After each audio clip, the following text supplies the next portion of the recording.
The desert sun was killing him, slowly, mercilessly.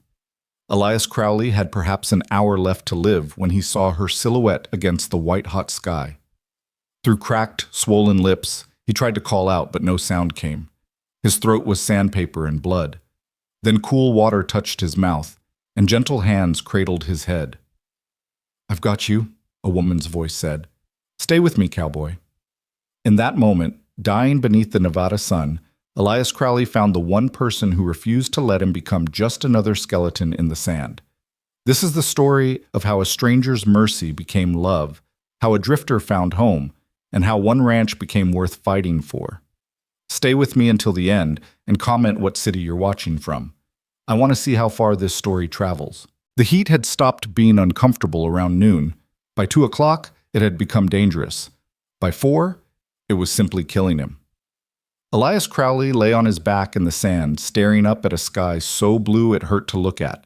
The sun hammered down like the wrath of an angry god, and somewhere in the back of his dehydrated mind, he thought about how stupid it was that he was going to die because his horse had stepped in a damn prairie dog hole. 3 days. That's how long he'd been walking. Or was it 4? Time had started to blur somewhere around the second sunrise, when he'd finished the last drops from his canteen and realized with crystalline clarity that he was in serious trouble. The Nevada desert didn't care about his regrets. It didn't care that he'd survived a dozen gunfights, 2 range wars, and that winter in the Dakota Territory that had killed half the cattle in 3 counties. The desert was indifferent, ancient, and infinitely patient. It had swallowed better men than him. Elias's lips were split and bleeding. His tongue felt like a piece of old leather someone had left in an oven.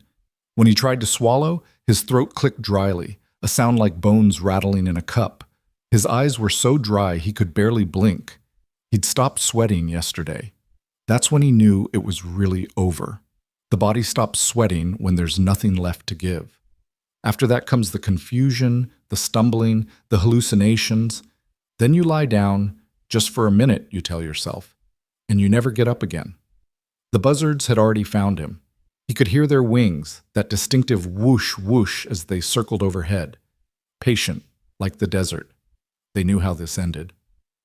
Elias thought about his mother, dead 20 years now. Wondered if she'd be waiting on the other side, or if she'd be too ashamed of what he'd become to acknowledge him. He thought about the men he'd killed, some who'd deserved it, some who probably hadn't. He thought about Sarah Jane Hewitt, who'd loved him once in a town called Silverton before he'd ridden away because staying still felt like dying. Funny how actual dying made that seem foolish. His vision was starting to tunnel, darkness creeping in from the edges. The sky seemed farther away now, like he was looking up through a long tube. His heartbeat thundered in his ears, too fast and irregular. Not long now. The buzzards circled lower. Then, through the roaring in his ears, he heard something else. Hoofbeats. Elias tried to lift his head, but his neck muscles wouldn't cooperate. He managed to roll his eyes sideways, squinting against the brutal sunlight. The heat made everything shimmer and dance, reality mixing with mirage. He'd been seeing things for hours, phantom riders, impossible pools of water, his dead mother beckoning from the shadow of rocks that weren't there. This was probably another hallucination. Had to be. But the hoofbeats got louder. And then a shadow fell across his face, blissfully blocking the sun, and he heard a woman's voice say, "Oh God, how long have you been out here?" Elias tried to speak. His mouth opened, but only a faint croaking sound emerged, like a dying crow. Then hands touched his face, real hands, solid and cool, and fingers pressed against his neck, checking for a pulse. "You're alive. Okay, listen to me." The voice was young, female, and edged with controlled panic. "I'm going to give you water, but you have to take it slow. You understand? If you drink too fast, you'll vomit, and that'll kill you faster. Do you understand?" Elias managed the smallest nod. "Good. That's good." An arm slid under his shoulders, lifting him just slightly. The movement sent spikes of pain through his head, and for a moment the world grayed out completely. But then something pressed against his cracked lips, the mouth of a canteen, and cool water trickled into his mouth. His body screamed at him to gulp it down, to tear the canteen away and drain it. But the woman controlled the flow, letting just a small amount pass his lips at a time. Slow, she murmured. That's it. Slow. The water was the most beautiful thing Elias had ever tasted. It burned the cracks in his lips and the raw tissue of his throat, but it was life itself flowing back into his depleted body. He took 3 small sips, and then the canteen pulled away. No, he croaked. Yes, you wait. 2 minutes, then more. Too much at once will make you sick. Through blurred vision, Elias tried to focus on his rescuer. He got an impression of a young woman, maybe mid-20s, with dark hair pulled back under a dusty hat. She wore men's work clothes, canvas pants, a faded blue shirt, boots worn down at the heels. Her face was sun-browned and pretty in a no-nonsense way, with sharp cheekbones and eyes the color of creek water after a rain. How long? He managed. How long have you been out here? I don't know. Days by the look of you. She glanced around at the barren landscape, then back at him. Where's your horse? Dead. Maybe 5 miles back. Broke his leg. She nodded, unsurprised. And you've been walking since then? Yes, ma'am. Did you have water? Run out. Yesterday. Day before. Can't remember. Christ. She lifted the canteen again. All right, a few more sips. This time the water went down easier. Elias felt his body starting to wake up, nerves firing again, pain receptors remembering how to do their job. His head throbbed. His skin felt like it had been scoured with hot sand. Every muscle ached. But he was alive. Can you stand? The woman asked. Elias tried to push himself up. His arms trembled violently, and he made it about 6 inches before collapsing back down. No, ma'am, don't think I can. She sat back on her heels thinking. Behind her, a buckskin horse stood patiently, reins hanging loose. The horse looked well cared for, with good muscle and a calm temperament. A working animal, not some gentleman's show pony. All right, the woman said, decision made. We're going to do this the hard way. I'm going to get you on Sadie here, and we're going to take it real slow. My ranch is about 2 hours north. You think you can hold on that long? I'll try. You'll do more than try. You die on me after I've gone through all this trouble. I'm going to be seriously annoyed. Despite everything, Elias felt the corner of his mouth twitch. Yes, ma'am. Stop calling me ma'am. Makes me feel like my mother. Name's Haven. Haven Locke. Elias Crowley.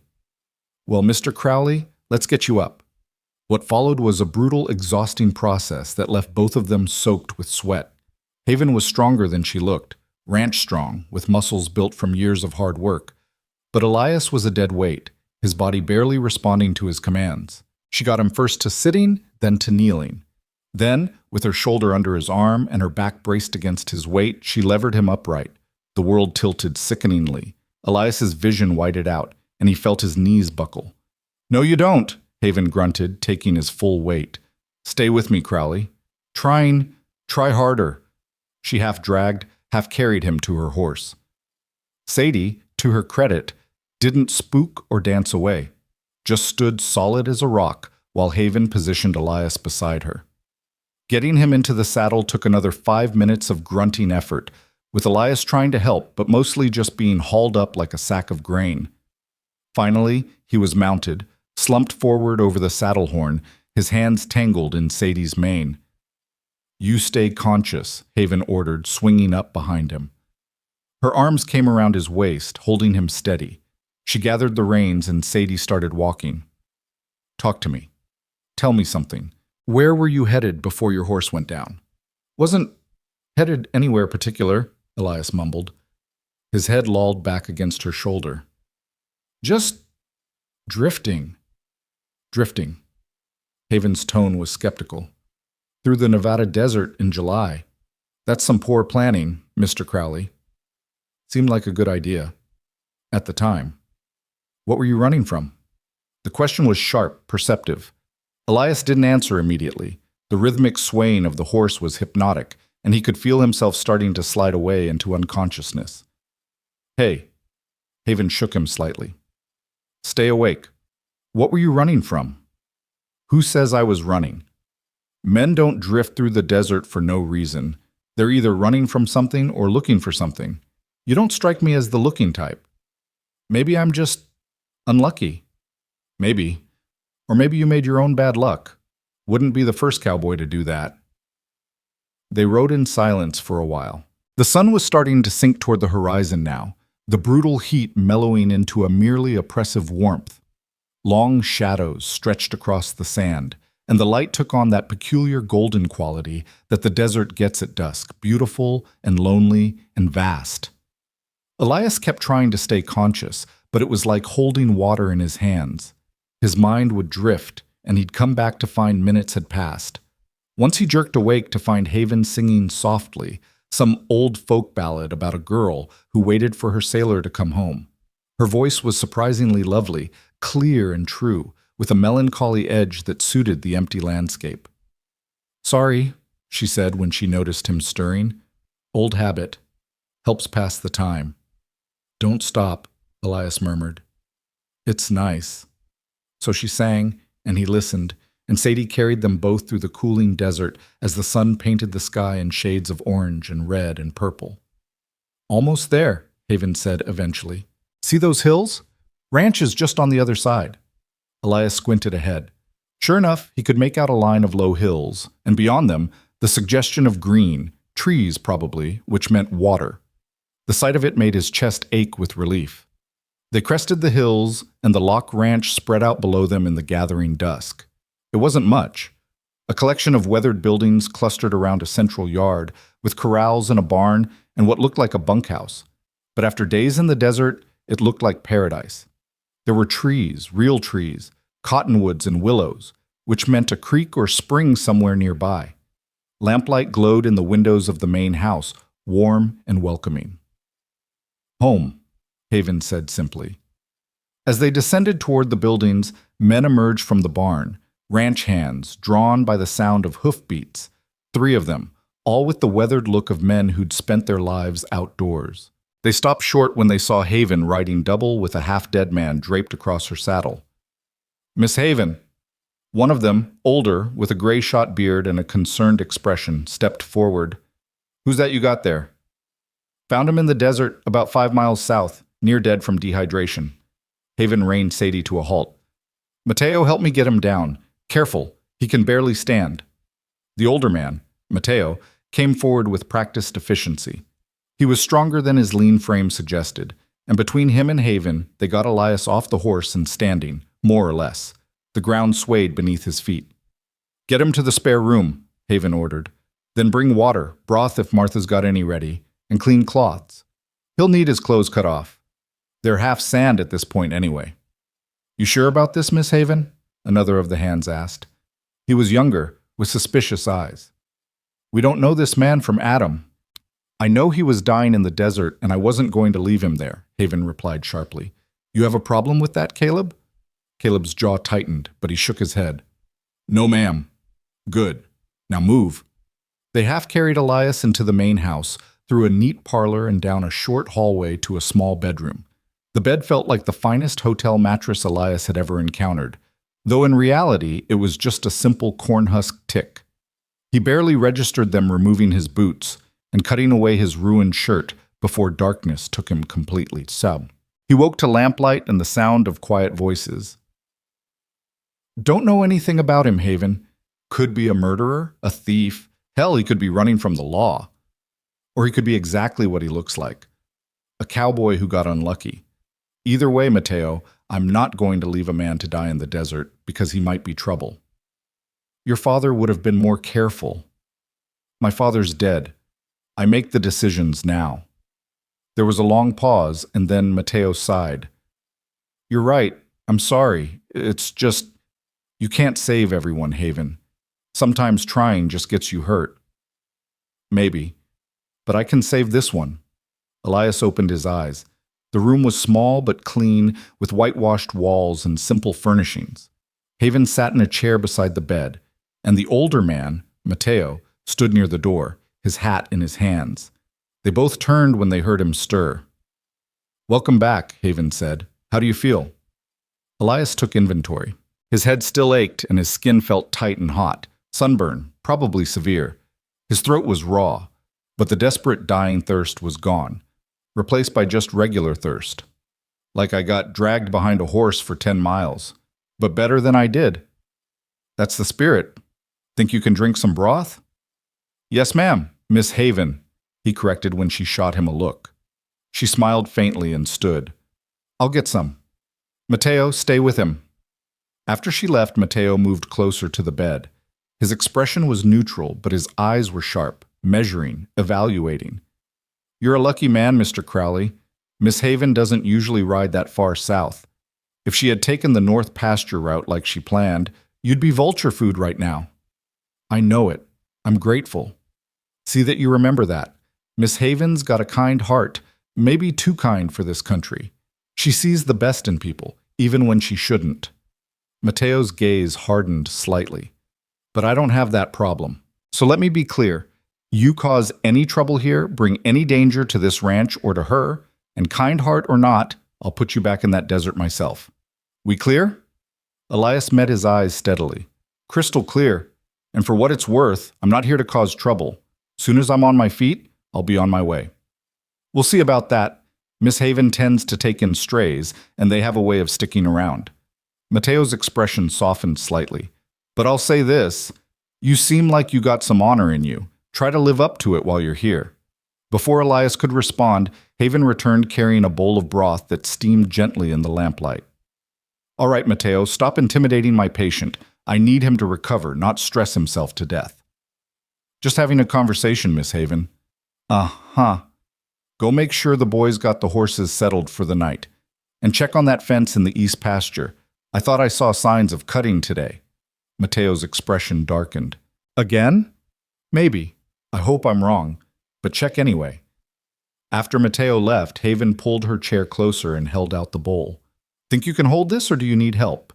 Elias pushed himself up to sitting, biting back a groan as every muscle protested. I can manage. Proud man. I respect that.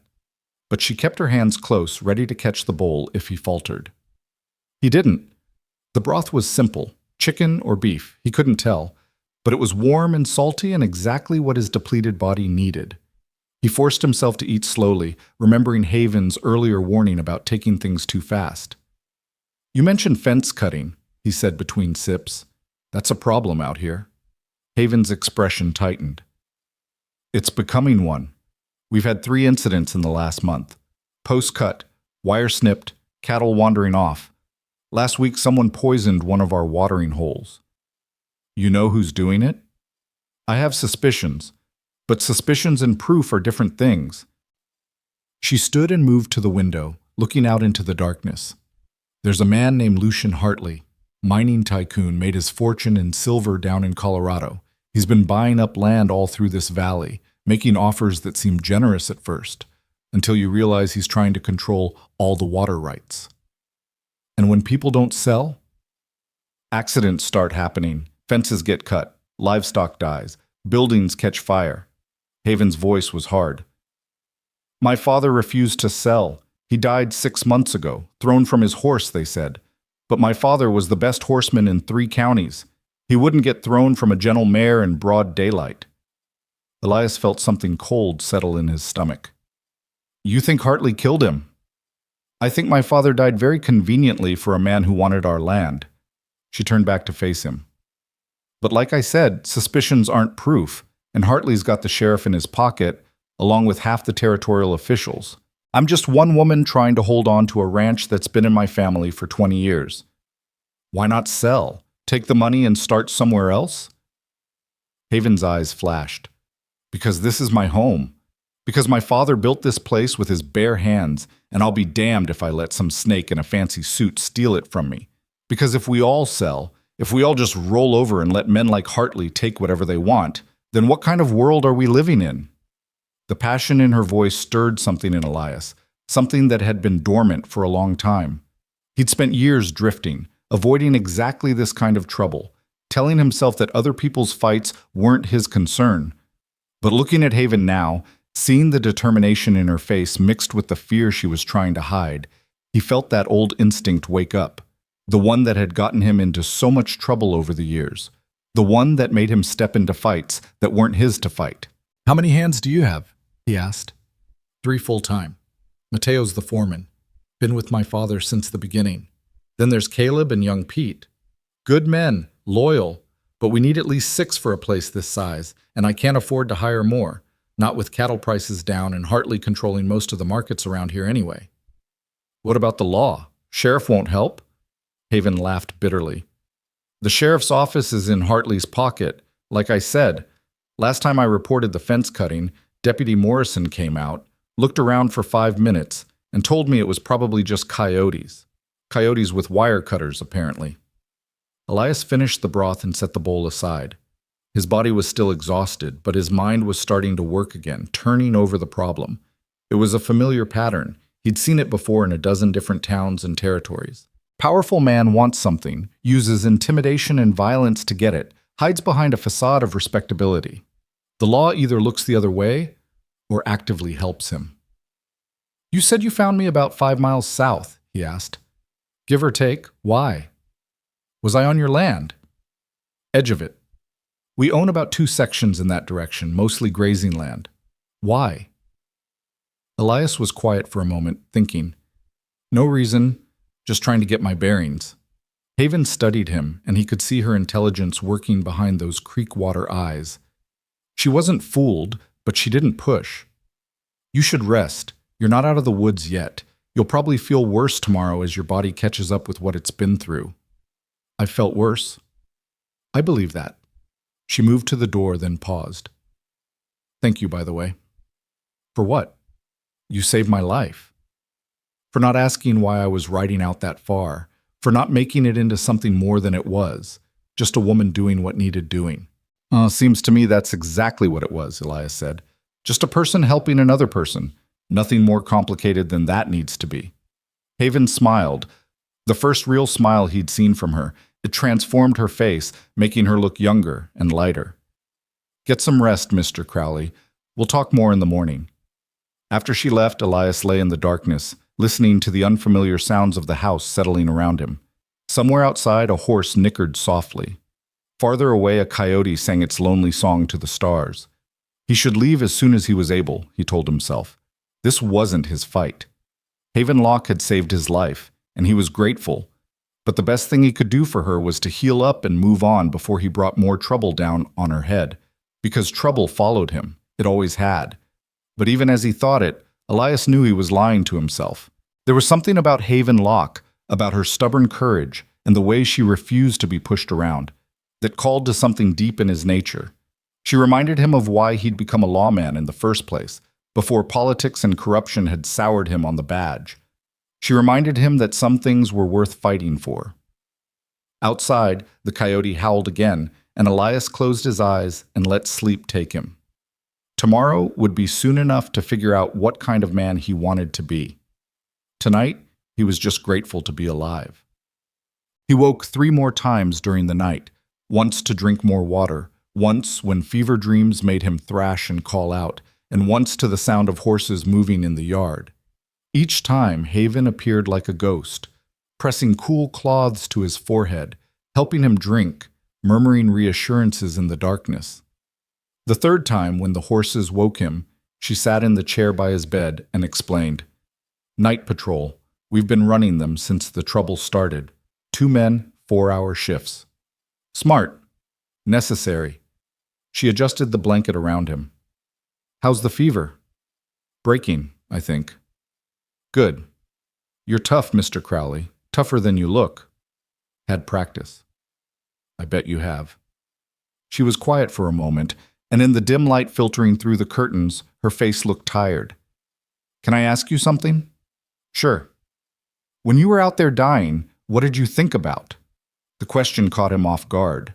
He thought about lying, giving her some comfortable answer about heaven or peace.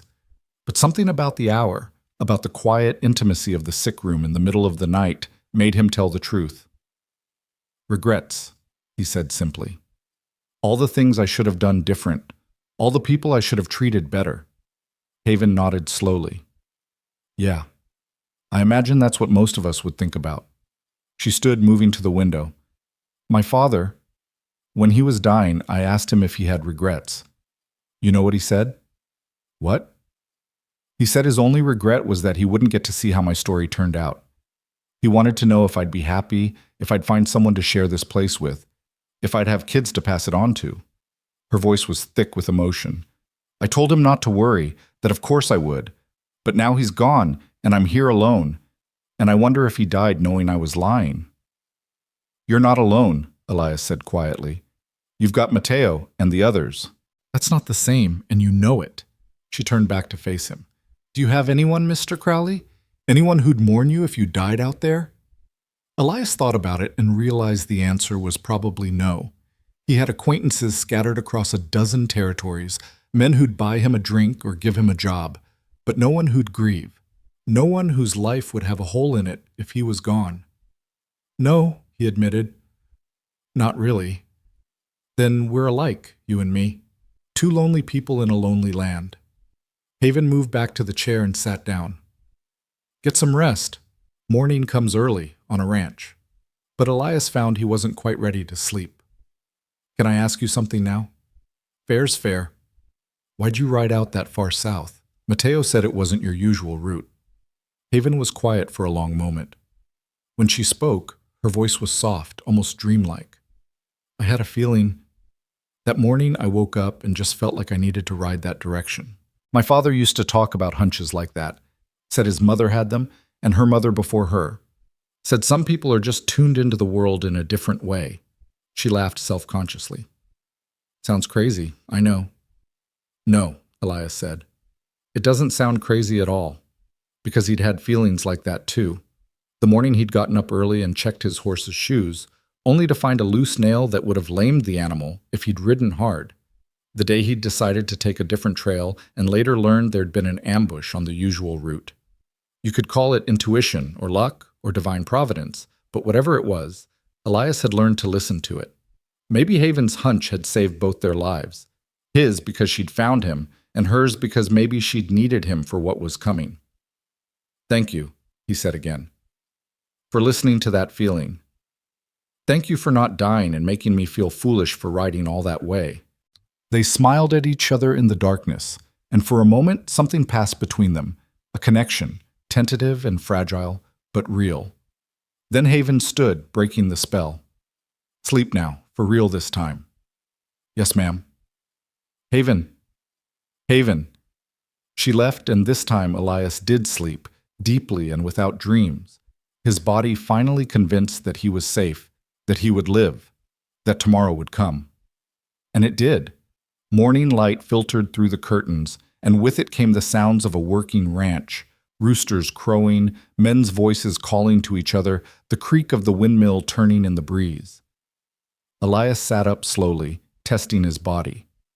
Everything hurt, but it was the healthy hurt of healing muscles, not the desperate pain of dying. Someone had left fresh clothes folded on the chair, worn but clean, probably hand-me-downs from one of the hands. There was also a basin of water and a small mirror. Elias stood shakily and made his way to it. The face that looked back at him from the mirror was a mess. His skin was burned and peeling, his lips still cracked and scabbed. His eyes were bloodshot, and several days of stubble made him look more like an outlaw than a respectable ranch hand. But he was alive. That was what mattered. He washed as best he could and struggled into the borrowed clothes. They fit well enough. The previous owner had been about his size. When he finally emerged from the room, the smell of coffee and frying bacon drew him to the kitchen like a compass needle to north. Haven stood at the stove, her back to him, stirring something in a cast-iron skillet. She'd changed from yesterday's trail clothes into a simple cotton dress the color of faded denim, her dark hair braided and pinned up in a practical style. Sunlight from the window made dust motes dance around her, and for a moment Elias just stood there, struck by the simple domesticity of the scene. You going to stand there all morning, or are you going to sit down and eat? Haven asked without turning around. How'd you know I was here? You're a big man, Mr. Crowley, and this is an old house. The floor creaks. She turned and gestured to the table. Sit. You need to eat. Elias sat at the worn kitchen table while Haven loaded a plate with eggs, bacon, and thick slices of bread toasted in bacon grease. When she set it in front of him, his stomach growled loudly enough to hear. Easy, she warned, echoing her words from yesterday. Your body's been through a lot. Eat slow. But it took all his willpower to follow that advice. The food was simple ranch fare, but it tasted better than anything he'd eaten in months. He forced himself to take small bites, to chew slowly, even though he wanted to shovel it all down like a starving dog. Haven poured coffee, strong and black, and sat across from him with her own cup. "You look better, still like hell, but better." "Thank you, I think. How's the stomach? Any nausea?" "No, ma'am, Haven. Sorry. Old habits." "It's fine. My mother would have liked the manners." Her expression grew distant. "She died when I was 12, fever. My father never really recovered from losing her." "I'm sorry." "Long time ago now." Haven sipped her coffee. "What about you? Family?" "Mother died when I was young, like yours. Father, I don't know. He left when I was 6, never came back." "Brothers? Sisters?" "Had a sister, Lily. She died of cholera when she was 8. Haven's expression softened with sympathy. "So you've been alone a long time." "Yeah, I guess I have." They sat in comfortable silence while Elias finished his breakfast.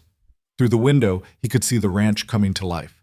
Mateo and the other hands moving between the barn and corrals, a woman emerging from what must be the cookhouse carrying a bucket, chickens scratching in the yard. "That's Martha," Haven said, following his gaze. "She cooks for the hands and helps me with the house.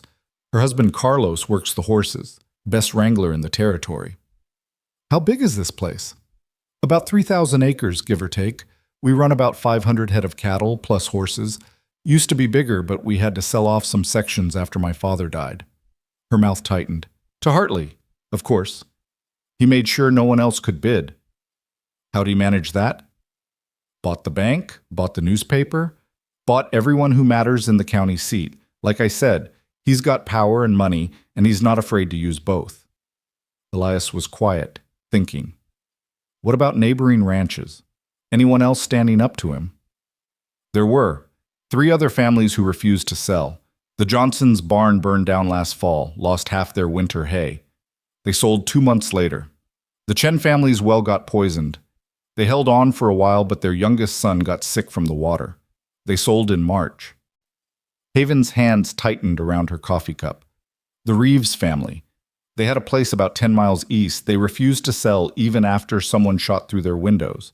Then Mr. Reeves had an accident with a piece of equipment, nearly lost his arm. They were on a stage to California within the week.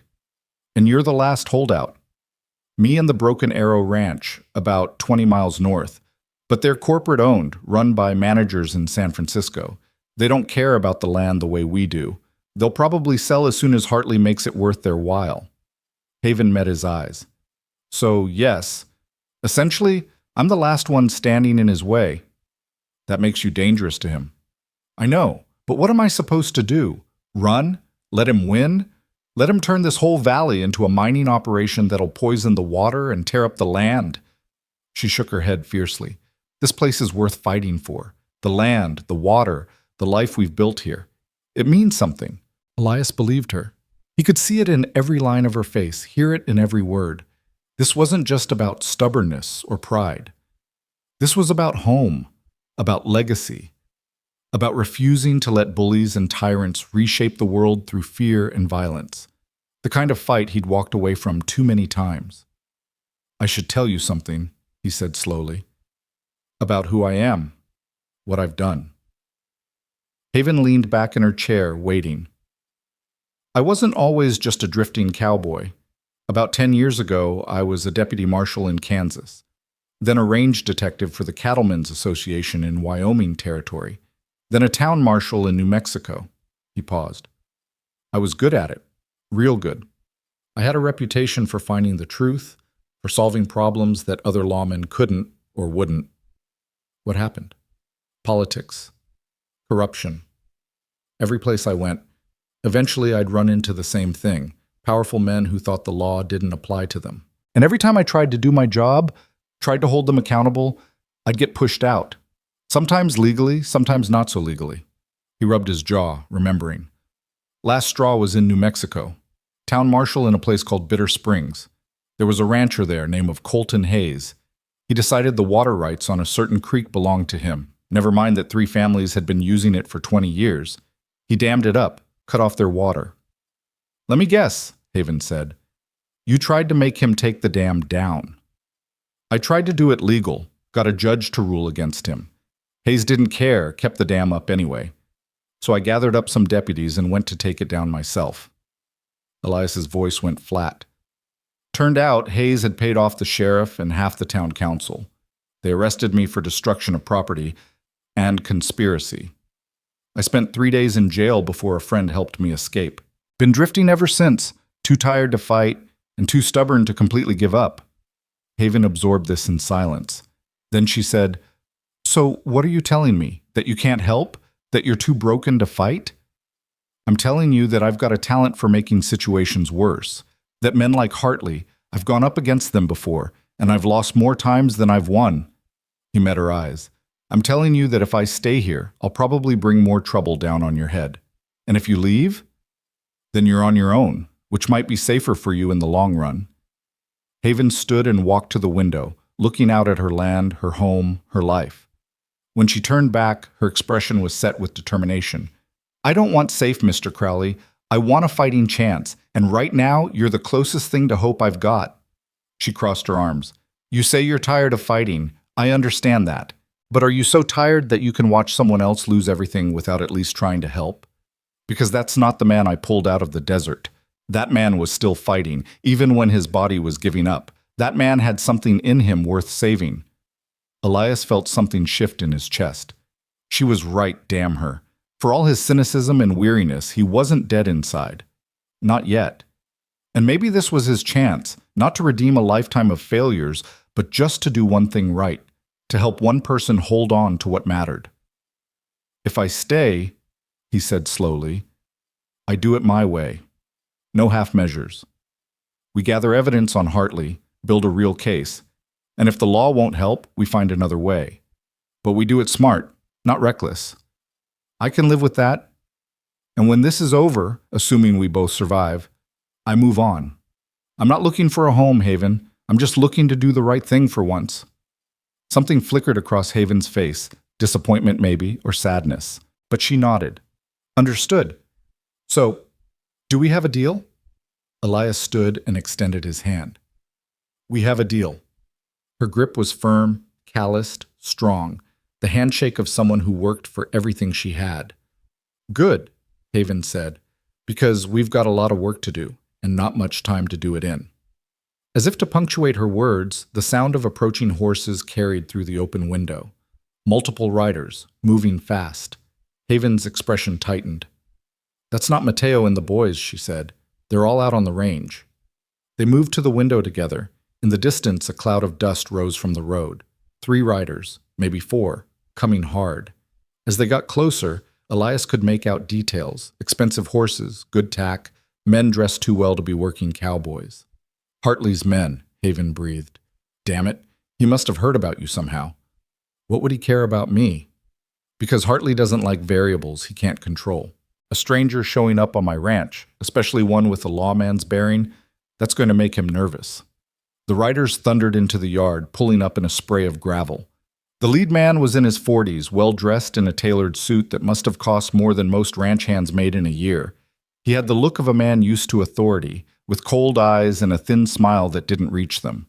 But he wasn't Hartley. Elias could tell that immediately. This was an employee, probably the enforcer, the man who did Hartley's dirty work and made problems disappear. Miss Locke, the man called out, his voice carrying clearly through the morning air. We need to have a conversation. Haven squared her shoulders and walked out onto the porch. Elias followed, standing slightly behind her, close enough to back her up, far enough to not look overtly threatening. Mr. Brennan, Haven said coolly, this is private property. You weren't invited. Brennan's thin smile widened. Now, is that any way to greet a neighbor? Mr. Hartley wanted me to check on you, make sure you're doing all right. He heard you've had some difficulties. The only difficulty I have is people cutting my fences and poisoning my water. You wouldn't know anything about that, would you? Me? Miss Locke, I'm hurt you'd even suggest such a thing. Brennan's gaze slid past her to Elias, and something cold entered his expression. Though I'm curious about your new friend here. Don't believe we've met. We haven't. Elias said. His voice was mild, but there was steel underneath. And we're not going to. This conversation's between you and Miss Locke. Is that right? Brennan dismounted, his men following suit. See, that's interesting, because Mr. Hartley likes to know who's in the valley, especially when they show up at the one ranch that's been causing him concern. Makes him wonder if Miss Locke here is bringing in outside help. Gunfighters, maybe. Troublemakers. I'm no gunfighter, Elias said truthfully. Just a cowboy who got lost in the desert. Lost? Brennan's tone made it clear he didn't believe a word. Well, sometimes lost men keep getting lost, if you take my meaning. Accidents happen in this country. Men ride out and don't come back. Would be a shame if that happened to you. The threat was delivered with a smile, but it was unmistakable. Elias felt his muscles tense, that old familiar readiness flooding through him. He was still weak from his ordeal in the desert, but he'd been in worse shape and handled worse men. Mr. Brennan, Haven said sharply, drawing attention back to her. You've delivered your message. Now I'd like you to leave. In a moment. First, Mr. Hartley wanted me to extend one more offer. A generous one. $20,000 for your land and water rights. That's twice what your father paid for the whole place. You could go anywhere, start fresh, live comfortable for the rest of your life. My answer is the same as it's always been. No. That's unfortunate. Because Mr. Hartley's patience isn't infinite and the valley's changing. Men who don't change with it tend to get left behind. Or worse. Brennan gestured to the ranch around them. Be a shame if something happened to this pretty place. Fire, maybe. Or an accident during roundup. Cattle stampede, men get trampled. Happens all the time. Now it was Elias who stepped forward, placing himself between Haven and Brennan. I think you've said enough. Time for you to ride out. Brennan's eyes narrowed. You're making a mistake, friend. Mr. Hartley doesn't like people interfering in his business. And I don't like bullies who threaten women. Seems like we're both going to be disappointed. For a long moment, the two men stared at each other. Brennan's hand drifted toward his coat, toward a gun, Elias suspected, and he prepared himself to move fast if necessary. Then Brennan smiled that thin smile again and stepped back. We'll be seeing you, Miss Locke. You too, Cowboy. Real soon. They mounted up and rode out, but not before one of Brennan's men turned and spat in the dirt, a contemptuous gesture that made its own statement. After they were gone, Haven let out a long breath. Well, that was unpleasant. That was a declaration of war, Elias said grimly. They're not pretending anymore. Next time they come, it won't be for conversation. I know. Haven's voice was steady, but he could see the fear underneath. Which means we need to move fast. If you're really going to help me, we need to start now. Agreed.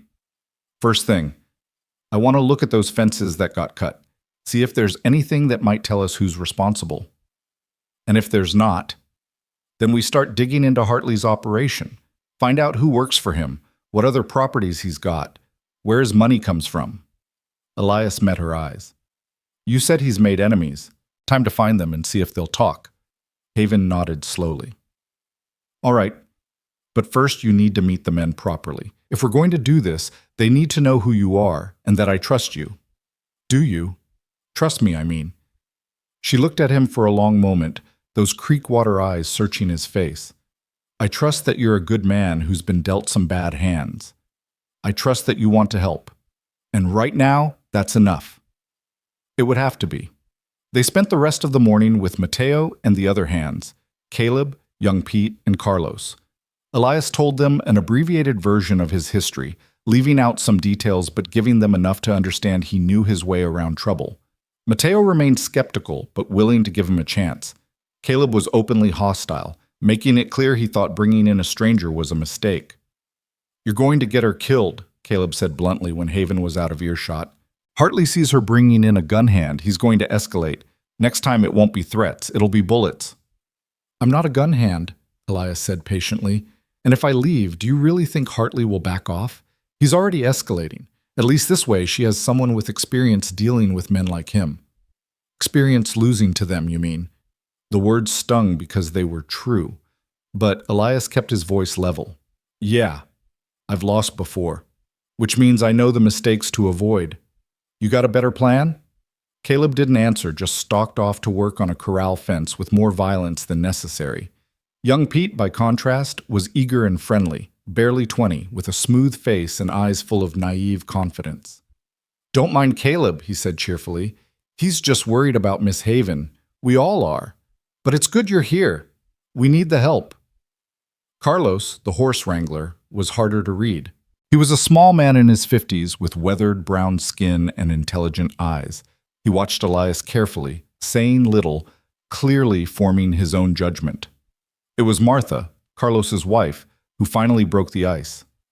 She was a round woman with warm eyes and flour-dusted hands, and she took one look at Elias and declared, "Too skinny. You need to eat more. Come to the cookhouse for lunch. I'll put meat on those bones." After that, the others seemed to relax slightly. If Martha approved, that counted for something. By afternoon, Elias felt strong enough to ride out with Haven to check the fence lines.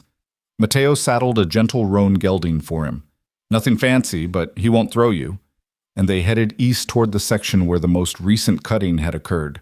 The land opened up before them in rolling hills covered with desert grass and scattered juniper.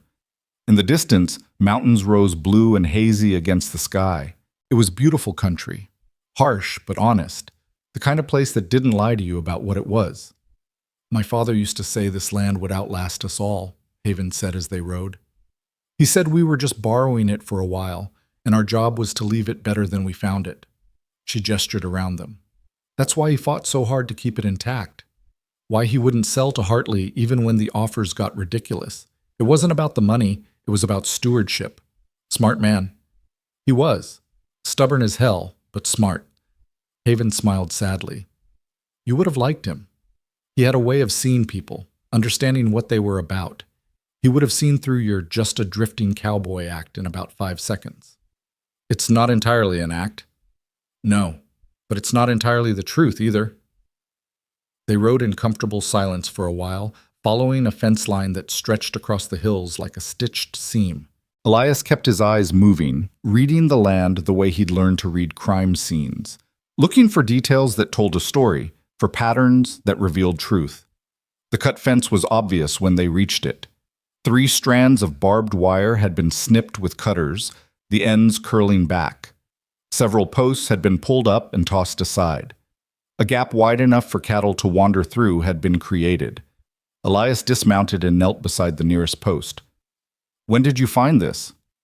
4 days ago. We fixed it the same day, but you can still see where they did it." He examined the cut wires closely. The cuts were clean, professional, made with good tools by someone who knew what they were doing. He studied the ground around the fence, looking for tracks. There, boot prints, partially obscured by wind and time, but still visible. 2 sets, maybe 3. Men had stood here while they worked, taking their time. One set of prints was deeper, a heavier man. The others were lighter, but still booted, probably ranch hands or hired muscle. "They weren't in a hurry," Elias said, standing. "Took their time, did it right, which means either they were confident they wouldn't get caught, or what? Or they wanted you to find it, wanted you to know it was deliberate." Haven's jaw tightened. Intimidation. Yeah. Elias moved to his horse and pulled a small notebook from his saddlebag, something he'd borrowed from Haven that morning. He sketched the scene quickly, noting the position of the cuts, the tracks, the direction they led. Old habits from his martial days. "You think they'll hit again?" Haven asked. "Count on it. This is just the opening move. They want you scared, want you looking over your shoulder, want you to feel like it's inevitable." He mounted up and surveyed the land around them. "Next step is usually something bigger. They've done property damage. Next comes livestock, more than just a poisoned waterhole. Then they'll threaten the people you care about. The hands. Or you." Haven's hand moved unconsciously to her hip, where Elias noticed for the first time she wore a pistol in a worn holster. She saw him looking and smiled grimly. "My father taught me to shoot when I was 10. I'm not helpless." "Never thought you were. But there's a difference between being able to shoot and being willing to kill. Hartley's men won't hesitate. Will you?" It was a hard question, and Haven took her time answering. Finally, she said, "If it came down to protecting my people or my home, yes, I'd kill to protect what's mine. I hope it doesn't come to that, but I won't lie to myself about what might be necessary." Elias nodded. He believed her. There was steel in Haven Lock, the kind that was forged by hardship and loss. She wasn't playing at being tough. She was the real thing. They followed the fence line for another hour, checking for more damage. Found 2 more places where wires had been cut, both relatively fresh. Someone was being systematic, probing the defenses, looking for weak points. "We need to set up regular patrols," Elias said. 2 men, armed, riding the property at random times. Make it harder for them to predict when they can work unobserved. "We already do night patrols." "Need to do day patrols too. I know it's a lot of manpower, but if we don't, we'll lose more than just cattle. I understand." Haven sighed. "We're stretched thin as it is, but you're right. I'll talk to Mateo about reorganizing the work schedule." They turned back toward the ranch as the sun started its descent toward the western horizon. The light turned everything gold and amber, long shadows stretching across the hills. It was the kind of evening that made Elias understand why people fought for land like this, why they put down roots and refused to let go. For the first time in years, he felt something that wasn't quite peace, but was close to it. A sense of purpose, of being in the right place at the right time. Maybe this was what he'd been drifting toward all along without knowing it. A chance to finally do something that mattered, for someone who deserved it. Or maybe he was just fooling himself again, the way he always did. Either way, he was committed now. For better or worse, he'd thrown in with Haven Lock, and he'd see this through to whatever end it brought. As they crested the last hill before the ranch came into view, Haven suddenly reined in her horse. "Wait!" Elias pulled up beside her, following her gaze. In the valley below, he could see the ranch buildings, and in the yard, more riders, at least 6 horses, maybe more. "That's Hartley's gelding," Haven said quietly, pointing. "The big bay. He's here himself this time." "Then let's not keep him waiting." They rode down together, neither hurrying nor hesitating. As they got closer, Elias could make out more details. The man standing on Haven's porch was tall and distinguished-looking, maybe 50, with silver-shot hair and expensive clothes that somehow managed to look practical rather than pretentious. This was a man who'd worked his way up, not one who'd been born to money. Lucien Hartley. Had to be. Around him stood his men, Brennan from this morning, plus 4 others, all armed, all watching with the casual alertness of men comfortable with violence. Haven dismounted in the yard, and Elias followed her lead. She walked toward the porch with her head high, every inch the owner of this land. "Mr. Hartley," she said, "you're trespassing." Hartley smiled, a warmer expression than Brennan's cold grin, but no less dangerous. "Miss Locke, forgive the intrusion, but after Brennan reported his conversation with you this morning, I felt I should come speak with you personally. We've known each other too long to communicate through intermediaries. We don't know each other at all. You knew my father. I've spoken to you perhaps 3 times in my life." "True enough, but I had great respect for your father despite our disagreements, and I have respect for you, Miss Locke, which is why I'm here to make you one final offer, in person, so there can be no misunderstanding. I'm not interested in—" Hartley held up a hand. "Hear me out. Please. Then, if you still want to refuse, I'll respect your decision and will explore other options."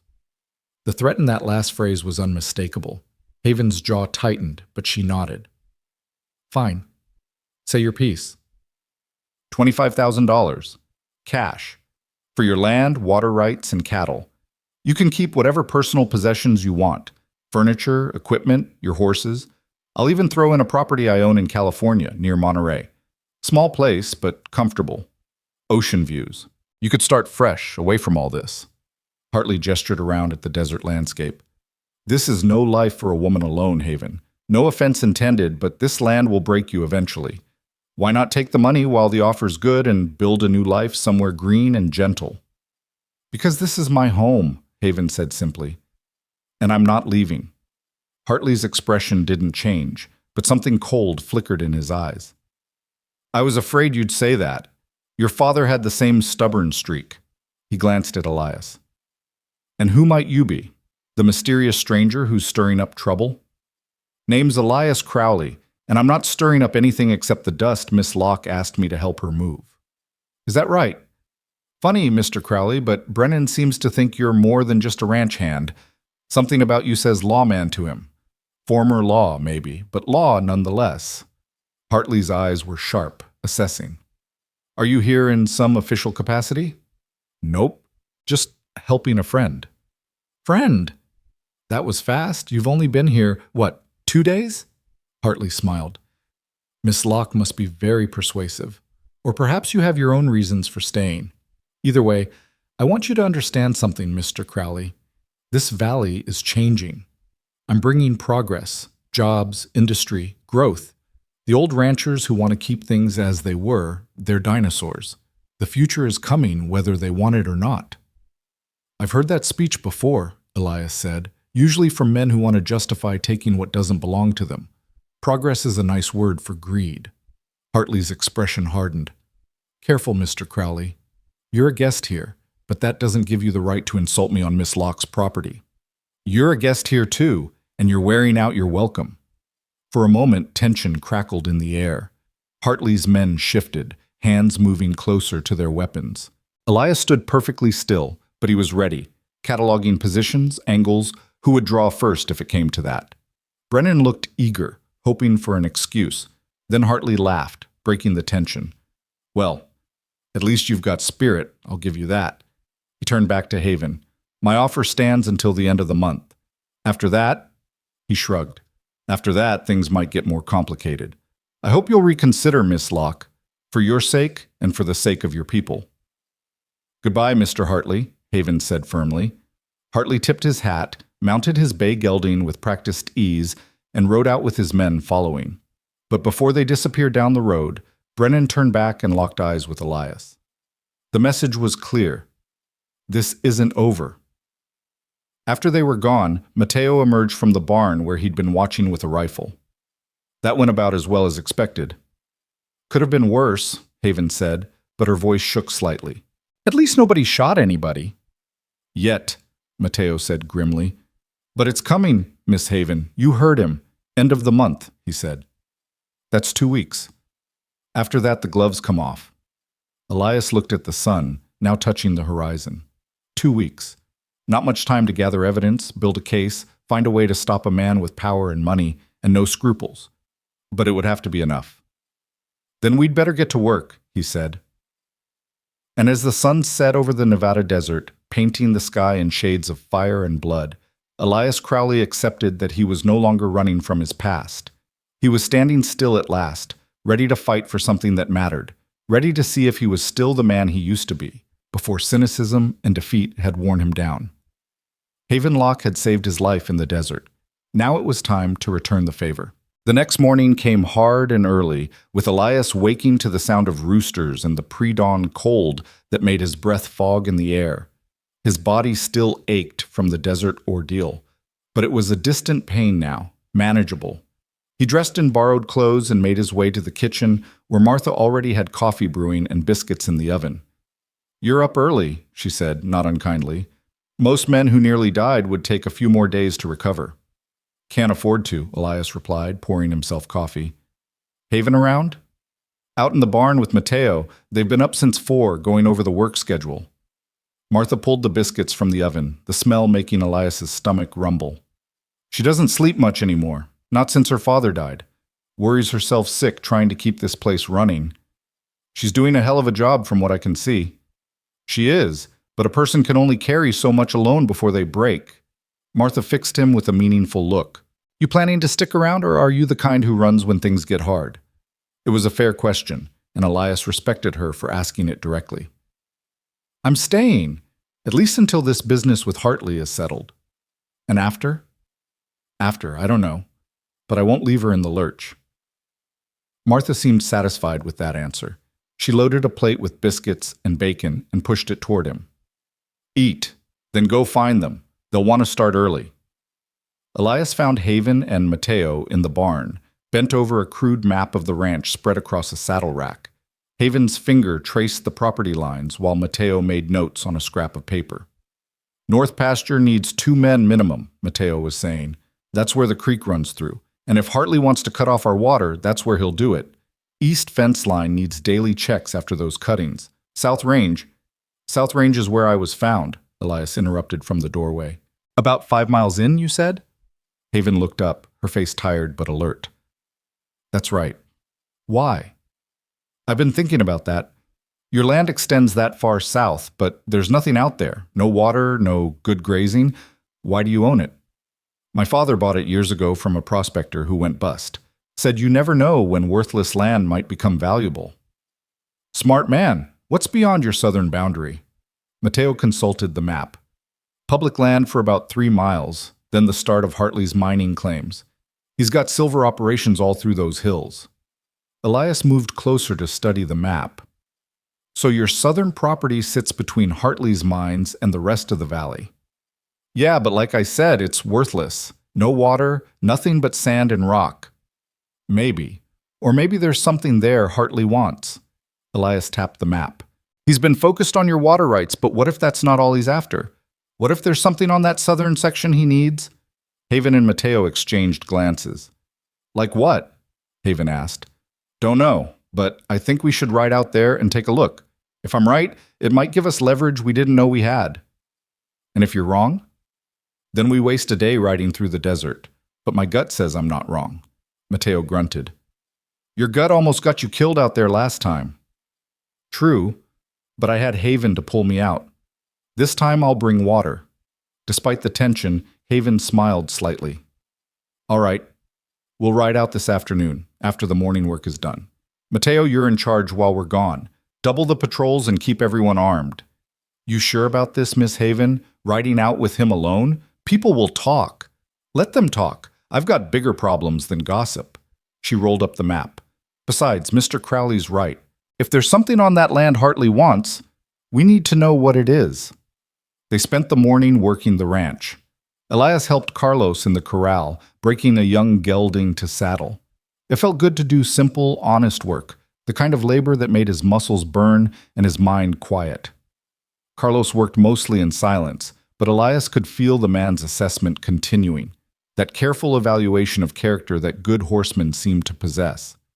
You know horses, Carlos said finally, after Elias had calmed the gelding through a particularly skittish moment.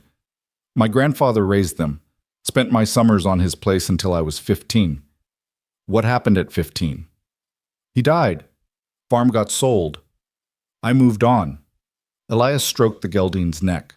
Seems like I've been moving ever since. Carlos was quiet for a moment, then said, Maybe it's time to stop moving. Maybe. Miss Haven, she's good people, best I've known. She treats Martha and me like family, not just hired help. We'd die for her. The statement was simple and absolute. Elias met Carlos's eyes and saw the truth there. This quiet man with his weathered hands and gentle way with horses would indeed die to protect Haven Lock. It was both humbling and inspiring. I'm not here to hurt her, Elias said. Didn't think you were. But intention and outcome aren't always the same thing. Men like Hartley, they're poison. They corrupt everything they touch. You get involved fighting them, sometimes the poison spreads. I know, I've seen it happen. But you're doing it anyway. Yeah, I guess I am. Carlos nodded slowly, as if this confirmed something he'd suspected. Then you'll need this. He reached into his saddlebag and pulled out a gun belt with a well-maintained Colt revolver. Mateo said you came here without a weapon. Can't fight a war unarmed. Elias took the gun belt, feeling the familiar weight of it. The Colt was clean and oiled, a working man's weapon, not a gunfighter's fancy piece. He checked the action, smooth and reliable, then buckled it around his waist. It settled there like it had never left, and he realized how much he'd missed the solid reassurance of a weapon at his hip. Thank you, he said. Don't thank me. Just don't get killed wearing it. Martha will never let me hear the end of it. By noon, the temperature had climbed into the 90s, and the sun beat down with that relentless Nevada intensity. Haven appeared from the house carrying saddlebags loaded with water, food, and extra ammunition. She'd changed into riding clothes and had her father's rifle slung across her back. Ready? She asked. As I'll ever be. They rode south, retracing the path Haven had taken when she found him. The landscape was harsh and beautiful in equal measure. Endless vistas of sand and rock broken by twisted Joshua trees and hardy scrub brush. Mountains shimmered in the distance, their peaks sharp against the cloudless sky. "Tell me about your father," Elias said after they'd been riding for an hour. Haven was quiet for so long he thought she wasn't going to answer. Then she said, "He was a dreamer, in the best way. Came west in '49 chasing gold like everyone else. Didn't find much, but he found something better, land and water, and a vision of what this valley could be. He met my mother in Sacramento, convinced her to marry him even though she was a city girl who'd never seen a ranch. They built this place together, one fence post at a time. Sounds like love." It was. The kind of love that makes you believe in things. Makes you think maybe the world isn't all hardship and disappointment. Haven's voice grew softer. When she died, part of him died too. But he kept going for me, kept building, kept fighting to hold on to what they'd created together. I think that's why he refused to sell to Hartley, even when the offers got ridiculous. It would have felt like betraying her memory. And now you're doing the same thing. I guess I am. Maybe that makes me a fool. No, Elias said firmly. It makes you loyal. Makes you someone who understands that some things are worth fighting for, even when the odds are bad. They rode on in companionable silence. Around mid-afternoon, they reached the area where Haven had found him. Elias dismounted and walked the ground, trying to remember details from that day. His memories were fragmented, heat and thirst and the certainty of death, but he could recall the general direction he'd been walking. "This way," he said, pointing southwest. "I was heading this direction when I collapsed." They followed his probable path for another mile. The land here was particularly desolate. Not even the hardy desert plants seemed to thrive. Just rock and sand and the occasional bleached bone of some animal that hadn't made it. Then Elias saw something that made him rein in his horse. A line of wooden stakes, weathered and half-buried, marching across the landscape in an unnaturally straight line. "Survey markers," he said. Haven dismounted beside him. "From when, though? These look old." Elias knelt and examined the nearest stake. Carved into the wood, almost invisible with age, were initials and a date.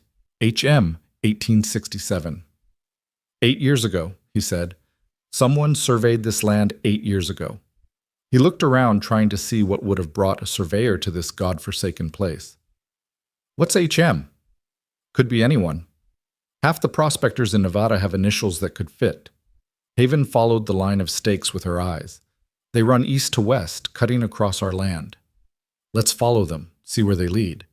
They tracked the survey line for another 2 miles, the stakes appearing every 100 yards or so. The line led them to a rocky outcrop, and there, hidden in the shadow of the rocks, was the entrance to an old mine shaft. Haven's breath caught. "I didn't know this was here." "Your father never mentioned it?" "Never. And I've ridden this range a dozen times, but never this far south." She dismounted and approached the mine entrance carefully. "Could be dangerous. Old shafts collapse." Elias followed her, peering into the darkness. The shaft descended at a steep angle, disappearing into blackness. Timber supports framed the entrance, old but seemingly solid. Someone had put real work into this, which meant they'd been expecting to find something valuable. "We need light," Haven said. She produced a small lantern from her saddlebag, lit it, and held it up to illuminate the shaft. The light revealed rough-hewn walls disappearing into the earth, and something else. Recent boot prints in the dust. "Someone's been here," Elias said quietly. "Recently, within the last few days." Haven's hand moved to her rifle. "Hartley's men? Who else? The question is, what were they looking for?" They descended carefully, testing each timber support before trusting their weight to the old wood. The shaft went down about 30 feet before leveling out into a small chamber. Someone had been working here. There were fresh pick marks on the walls, rock samples scattered on the ground, and a wooden crate half filled with ore. Elias picked up a piece of the ore and held it to the lantern light. Even in the dim illumination, he could see the telltale glitter of silver running through the rock. "Jesus," Haven breathed, "there's silver on my land." "Not just silver. Look at this concentration. This could be rich." Elias set the ore down and picked up another piece. "Your father really didn't know?" "If he did, he never said anything, but that doesn't make sense. Why buy land with silver on it and not work the claim? Maybe he didn't know. These survey stakes are from 67. Your father bought this section when? 72, I think. So the surveyor found it first, but something happened before he could file a claim or start mining. Haven looked around the chamber. And now Hartley knows about it. Which explains everything, Elias said. The pressure to sell, the fence cutting, the threats. He's not just after your water rights. He wants this silver. With his mining operations already in place just over the ridge, he could work this claim easy, but he needs your land to do it legally. So if I won't sell, he'll just take it by force. That's the play. Drive you off, have a friend in the territorial government deed the property to him for unpaid taxes or some such legal fiction, and then he owns one of the richest silver deposits in Nevada. Elias paced the small chamber, his mind working. The question is, how do we use this information? Haven was already thinking ahead. We file the mineral claim ourselves. Beat Hartley to it. Even if we don't work the mine, having the legal claim gives us leverage. Except Hartley probably has the claims office in his pocket too. We file, and the paperwork might mysteriously disappear. Then what? Elias thought for a moment, remembering his days as a marshal, the way legal battles were fought in the territories. We need witnesses, credible ones, and we need documentation that can't be questioned. If we can prove this silver exists and that it's on your land, we can go to the territorial governor, maybe even the federal mining commissioner. That could take months. We don't have months. No, but we have 2 weeks. And if we can create enough legal uncertainty about the ownership of this claim, Hartley can't move on it without risking everything. He's a businessman first. He won't jeopardize his whole operation for one mine, no matter how rich. Haven picked up a piece of the silver ore, turning it over in her hands. My father used to say that fortune and misfortune were two sides of the same coin. I always thought this land was worthless, but it turns out it might be the most valuable thing I own, and that value might get me killed. Not if we're smart, not if we move fast. Elias took her arm gently. Come on. We've seen what we needed to see. Now we need to get this information to someone who can help us. They climbed back up the shaft and emerged into the late afternoon sunlight. The desert had never looked so threatening. Every shadow could hide one of Hartley's men. Every distant dust cloud could signal approaching riders. They'd stumbled onto something big, and that made them dangerous to a man who didn't tolerate threats. We ride hard for the ranch, Haven said, swinging into her saddle. Then we figure out our next move. But they'd only gone about a mile when Elias heard something that made his blood run cold. The distant crack of a rifle shot echoing off the rocks. Down! He shouted. They both dropped from their horses, using the animals as cover. Another shot rang out, this one close enough that Elias heard the bullet whine past. The horses spooked, dancing nervously but too well trained to bolt entirely. Where's it coming from? Haven had her rifle out, scanning the landscape. Elias pointed to a rocky ridge about 300 yards to the west. Up there. At least one shooter, maybe more. Another shot. This one hit the ground near Haven's horse, making the animal rear. Haven grabbed the reins, keeping control, but their cover was compromised. We can't stay here, Elias said. They've got the high ground, and we're sitting ducks. There's an arroyo about 200 yards east. If we can reach it, then we run. Now! They mounted in a fluid motion, spurring their horses into a gallop. Immediately, more shots rang out. 3, 4, 5 of them. A sustained barrage meant to kill or at least panic them into making a mistake. Elias heard one bullet pass so close to his head that he felt the displacement of air. Haven was ahead of him, bent low over her horse's neck, riding like she'd been born in the saddle. Elias followed, his borrowed horse responding gamely despite the gunfire. The arroyo appeared ahead, a deep cut in the earth that would provide cover. They reached it and plunged down the steep bank, their horses sliding on loose rock. At the bottom, they dismounted and took positions behind boulders, rifles ready. You hit? Elias asked. No. You? I'm good. He risked a quick look over the boulder. The ridge where the shots had come from was quiet now, but he could see movement. At least 2 men, maybe 3, repositioning. They're not giving up. Why would they? They probably followed us from the mine, saw us go down, saw us discover the silver. Haven checked her rifle, her hand steady despite the danger. They can't let us get back to the ranch with that information. then they're going to be disappointed. The arroyo ran roughly north-south in the general direction of the ranch. If they could follow it for a mile or so, they might be able to break away without being seen. But the men on the ridge would anticipate that. We need to split up, Elias said. Absolutely not. Listen to me. They can't follow both of us. You take the arroyo north, ride hard for the ranch. I'll draw them off, lead them on a chase south, and then circle back. That's suicide. You don't know this land, and you're still recovering from nearly dying out here. I know enough, and I'm a better shot than you give me credit for. Elias met her eyes. The information about that mine has to get back to the ranch. Mateo needs to know, needs to be ready in case Hartley moves tonight. That's more important than both of us making it back. No, we stick together. Haven, I said no. Her voice was fierce. I didn't pull you out of this desert just to watch you ride back into it to die. We find another way. Before Elias could argue, a new sound cut through the air. Hoofbeats, coming fast from the north. Both of them tensed, raising their rifles. Friend or enemy? No way to tell until... Miss Haven! The voice was young, desperate. Miss Haven, where are you? That's Pete, Haven said, relief flooding her face. She stood and waved. Over here! Young Pete appeared on the rim of the arroyo, his horse lathered with sweat. Behind him rode Caleb, both men armed with rifles. Thank God we found you, Pete said, sliding down the bank. We heard shots, came as fast as we could.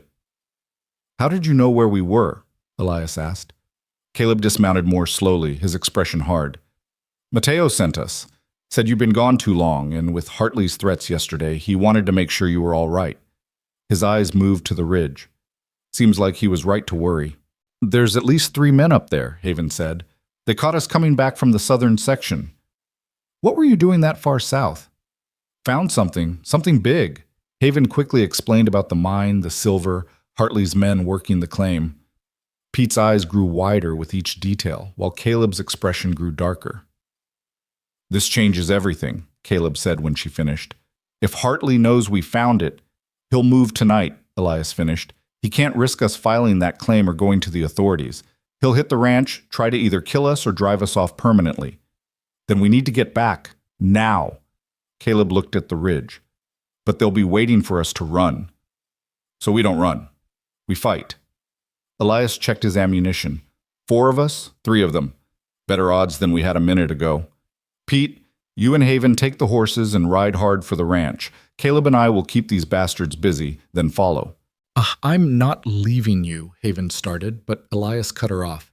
Yes, you are, because you're the only one who can file that claim, the only one whose testimony will matter to the authorities. I'm nobody. Caleb and Pete are hired hands. But you're Sarah Locke's daughter, and people in this territory remember your father. Your word carries weight, mine doesn't. Haven looked like she wanted to argue, but the logic was inescapable. Finally, she nodded. All right. But you better make it back, Crowley. I didn't save your life just to have you throw it away the first chance you got. Yes, ma'am.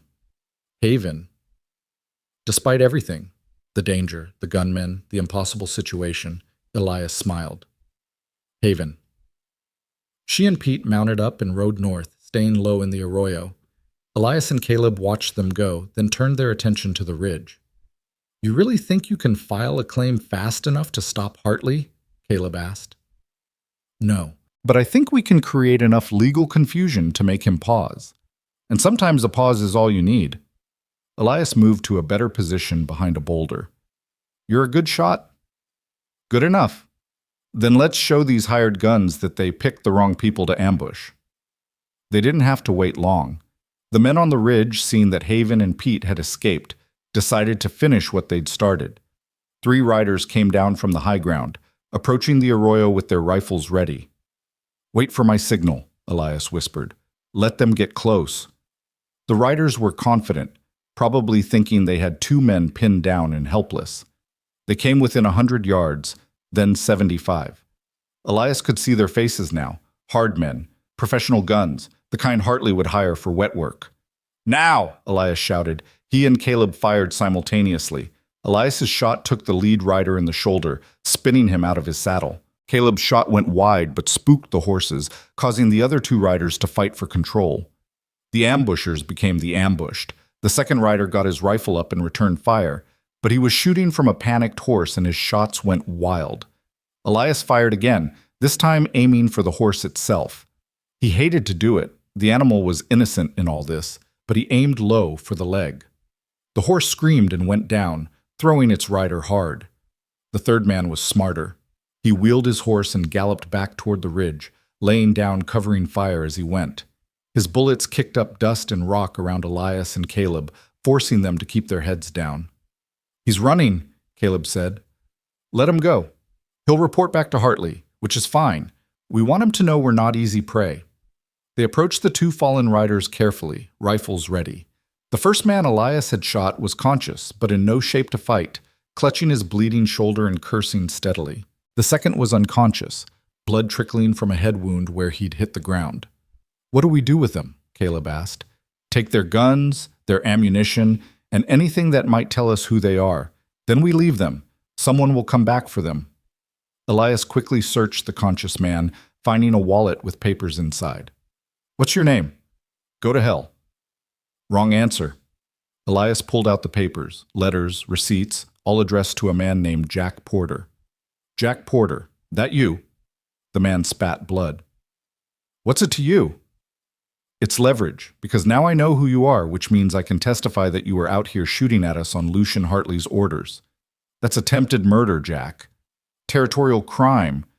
They hang people for that." Porter's eyes widened slightly. "I was just paid to discourage you. Nobody said nothing about murder. You were shooting at us with rifles. What did you think would happen?" Elias pocketed the papers. "Tell Hartley his move failed.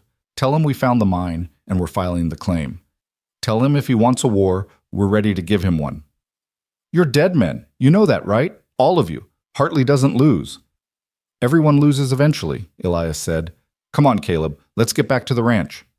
They mounted up and rode hard, following the arroyo until it petered out, then cutting cross-country toward the ranch.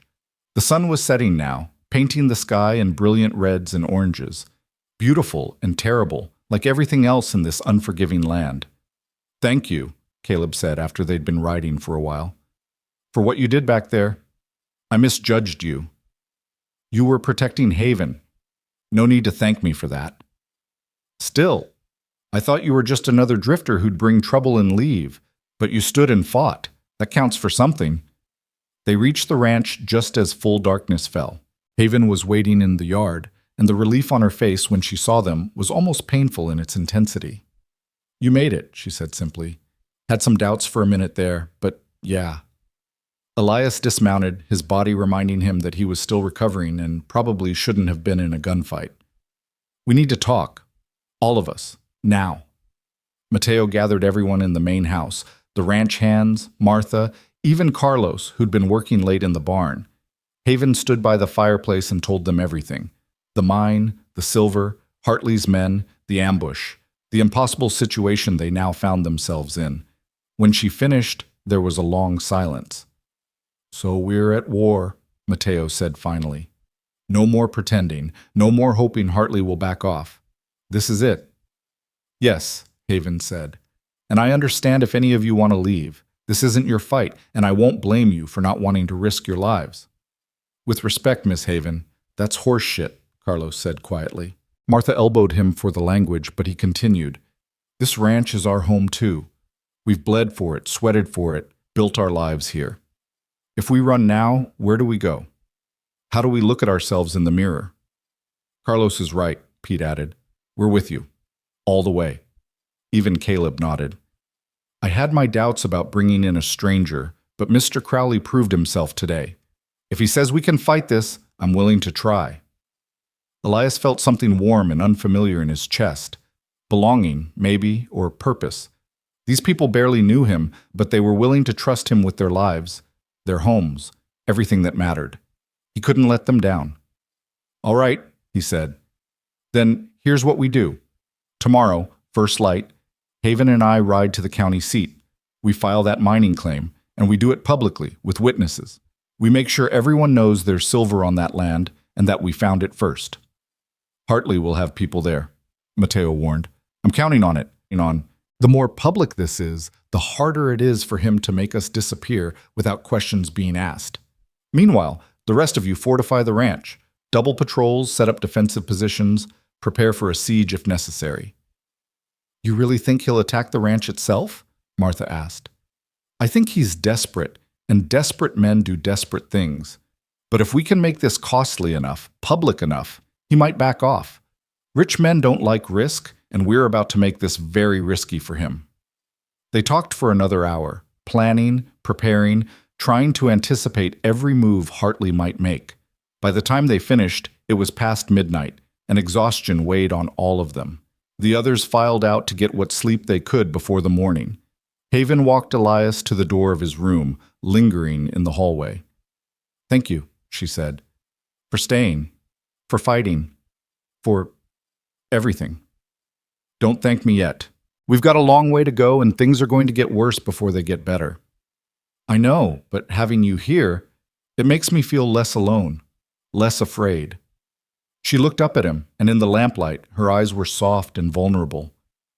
I've been alone for so long, Elias. Since my father died, I've had to be strong, to make all the decisions, to carry everything by myself, and I was starting to break under the weight of it. Then you came along, and suddenly I don't have to carry it alone anymore. Elias felt the distance between them shrinking, felt the pull of her presence like gravity. It would be easy to close that gap, to offer comfort in the oldest way humans knew, but something held him back. The knowledge that he was still a man with no home, that when this was over, he'd ride away, that letting this become more than it was would only hurt them both in the end. You're stronger than you think, he said instead. You would have fought this fight with or without me. I'm just helping even the odds a little. Haven smiled sadly, as if she knew exactly what he wasn't saying and why. Get some sleep, Elias. Tomorrow's going to be a hard day. Yeah, it is. She turned to leave, then paused. Elias? Yeah? When this is over, when we've beaten Hartley or driven him off, what will you do? It was the question he'd been avoiding thinking about. I don't know. Move on, I guess. It's what I do. Maybe you could consider staying. The ranch could always use a good hand, and you seem to fit here. Haven, I know. I'm not asking for promises or commitments. I'm just saying the option will be there, if you want it. She smiled again, warmer this time. Good night, Elias. Good night, Haven. He watched her walk away, her shadow dancing on the walls in the lamplight, and felt something twist in his chest. He told himself for years that he wasn't meant for settling down, that he was too restless, too damaged, too much of a wanderer to ever belong anywhere. But standing in that quiet hallway in a ranch house in the Nevada desert, he wondered if maybe he'd been lying to himself. If maybe what he'd been running from all these years wasn't trouble or commitment, but the fear of finding something worth staying for and then losing it. The way he'd lost everything else in his life. He shook his head, pushing the thoughts away. Tomorrow would bring enough troubles of its own. Tonight, he needed rest. But sleep was a long time coming, and when it did, it brought dreams of silver mines and gunfire, of a woman with creekwater eyes standing alone against the darkness, of choices made and opportunities lost. And through it all, the question haunted him. When this was over and the dust had settled, would he have the courage to stay? Or would he do what he'd always done, ride away before anyone could get close enough to matter? Dawn came too quickly, painting the desert in shades of pink and gold that seemed almost cruel in their beauty. Elias stood on the porch with a cup of coffee, watching the sun break over the distant mountains while his mind ran through everything that could go wrong today. The list was long and getting longer. Haven emerged from the house dressed for town, a simple but respectable dress the color of sage. Her hair pinned up in a way that made her look both businesslike and feminine. She'd strapped a small pistol to her thigh under the dress, he noticed, the slight bulge barely visible if you weren't looking for it. Ready? She asked. As I'll ever be. Elias drained his coffee and set the cup aside. Mateo's got his orders? He does. The ranch is locked down tight. Nobody in or out without his say-so, and everyone's armed. Haven's expression was tight with worry. I don't like leaving them here alone. They'll be fine. Hartley won't move in broad daylight. Not yet. He'll wait to see what we do in town first. Elias moved to where their horses stood saddled and ready. Besides, attacking the ranch while we're filing a mining claim would be the stupidest thing he could do. Even a bought sheriff would have to investigate that. You're putting a lot of faith in Hartley being smart. Not faith, experience. Rich men don't get rich by being stupid. Ruthless, yes. Willing to bend or break the law, absolutely. But they calculate risk, and right now we're making this too risky for a direct assault. They mounted up and rode out, the early morning cool already beginning to surrender to the day's heat. Behind them, Mateo stood watching from the porch, his rifle cradled in his arms like a promise. The ride to the county seat took 3 hours, following a rough wagon road that wound through increasingly populated country. They passed other ranches, small farms, a stage station where they stopped briefly to water the horses. Everywhere they went, people stared, not hostile exactly, but wary. Word had clearly spread about the trouble at the Locke Ranch. "They're afraid," Haven said quietly as they rode away from the stage station. "Afraid to help, afraid to get involved. They've seen what happens to people who cross Hartley. Can't blame them. Most folks just want to live their lives, raise their kids, avoid trouble. Taking a stand against power takes a special kind of courage." Elias glanced at her. "The kind you've got, or the kind of stubbornness my father passed down. Sometimes I can't tell the difference." They reached the county seat around mid-morning. It was a growing town, ambitious in the way frontier towns often were. Wide streets laid out for a population that didn't exist yet. Grand buildings half-finished, signs everywhere promising future prosperity.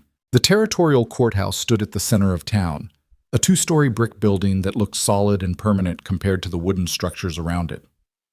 "That's where we file the claim," Haven said, pointing. "Recorder's office is on the first floor." But as they approached, Elias felt the hairs on the back of his neck prickle.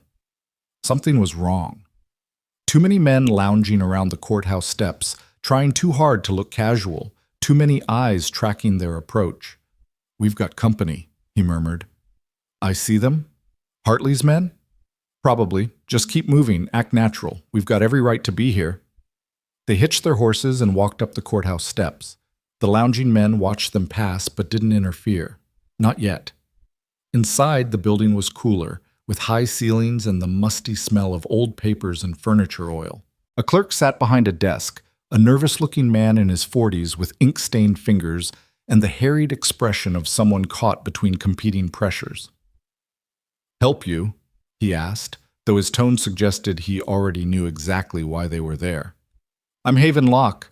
I'm here to file a mining claim on property in the southern section of my ranch."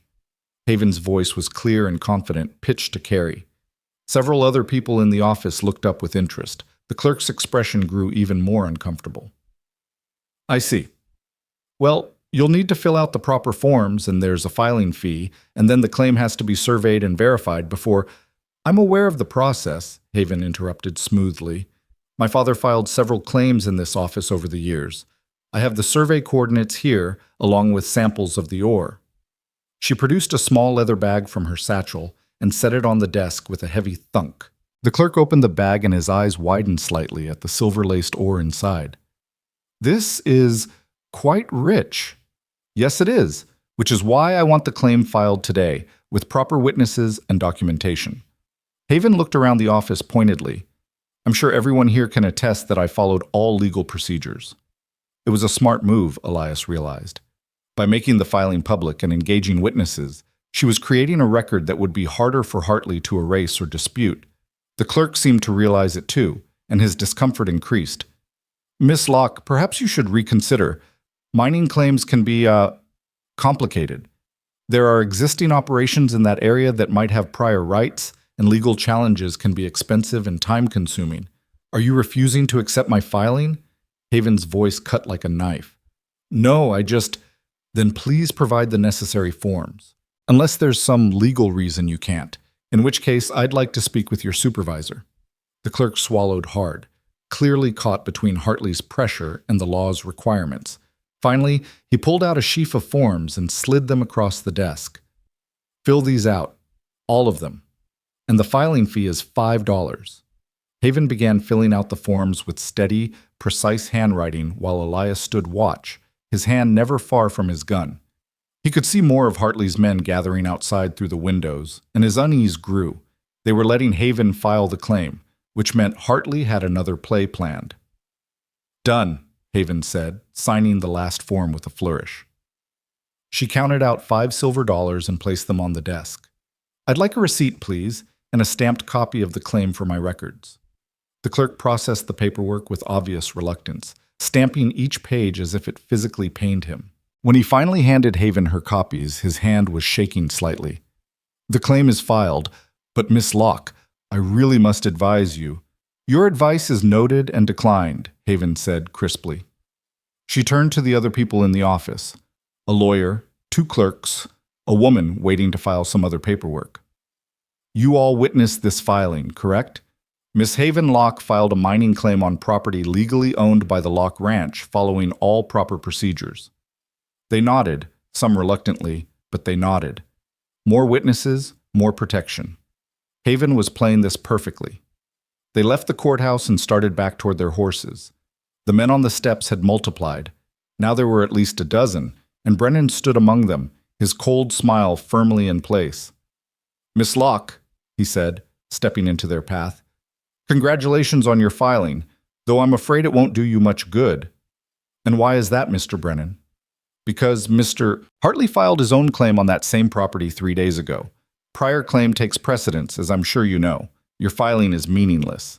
Haven's face went pale, but her voice stayed steady. "That's impossible. That mine is on my land, and Hartley has no legal right to claim it. Actually, there's some dispute about where exactly your property line runs in that southern section. Mr. Hartley's surveyors have determined that the mine in question sits on public land adjacent to your ranch, not on your ranch itself. And since he filed first," Brennan's smile widened. "Well, I'm sure you can see the problem." It was a brilliant move, Elias had to admit. Even if it was based on lies and falsified surveys, it would tie up the claim in legal challenges for months or years. And in the meantime, Hartley could work the mine while the court slowly ground toward a resolution. "Your surveyors are wrong," Haven said. "I have my father's original survey documents, which may be outdated or inaccurate. These things happen. That's why Mr. Hartley had the area resurveyed by certified professionals." Brennan produced a rolled document from his coat. "All properly filed and recorded, I assure you." 3 days ago, you said." Elias spoke for the first time, his voice thoughtful. "Interesting timing, almost like Hartley knew about that mine before we found it." Brennan's eyes flickered to him, cold and measuring. "Mr. Hartley has surveyors working all over this territory. It's his business to know what minerals exist on what lands. Pure coincidence that his survey happened to cover that area." "Right, coincidence."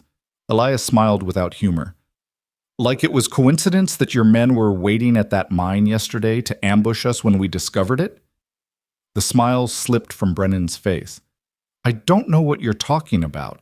"No?" "Because I've got a man named Jack Porter who might say different. He's recovering from a gunshot wound right now, and I've got his papers, his gun, and his ammunition, all of which can tie him directly to Hartley's payroll." Elias took a step closer, his voice dropping to a dangerous quiet. "So here's how this plays. You tell Hartley that his claim is fraudulent and we can prove it. You tell him that if he wants to fight this in court, we'll fight, and we'll bring up every illegal thing he's done to try and steal that land. The fence cutting, the poisoning, the intimidation, the attempted murder. All of it. You're bluffing. You have no proof. Don't I?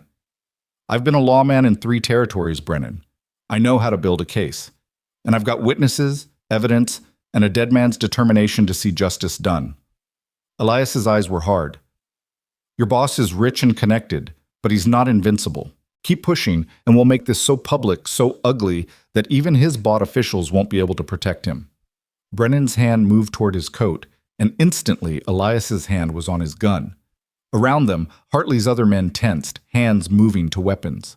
For a long, breathless moment, the courthouse steps teetered on the edge of violence. Then a new voice cut through the tension. "Gentlemen, I'd appreciate it if you didn't shoot each other on government property." A man emerged from the courthouse, tall and lean, in his 60s, with a marshal's badge pinned to his vest. Elias recognized the type immediately. Old-school lawman, the kind who'd survived decades in dangerous country by being smart, tough, and scrupulously fair. "Marshal Coughlin," Brennan said, forcing his hand away from his gun. "We were just having a conversation." "Looked like more than that from where I stood." Coughlin's eyes moved to Elias, sharp and assessing. "You're the man staying at the Locke Ranch. Crowley, is it?" "That's right. And you're the territorial marshal I've been hearing about. They say you're one of the few honest lawmen left in Nevada." "They say a lot of things, not all of them true." Coughlin glanced at Haven. "Miss Locke, I was sorry to hear about your father. He was a good man." "Thank you, Marshal. He spoke highly of you as well." "I heard you just filed a mining claim. Also heard that Mr. Hartley filed one on the same property a few days back." Coughlin's tone was carefully neutral. "Seems like a matter for the courts to sort out." "It would be," Elias said, "except Hartley's claim is based on fraudulent surveys designed to steal land he couldn't buy. And when we discovered the mine, his men tried to kill us to keep us quiet." "That's a serious accusation." "It's the truth. I've got evidence, witnesses, and a wounded man who'll testify once he realizes that attempted murder charges carry a noose." Coughlin was quiet for a moment, studying them both.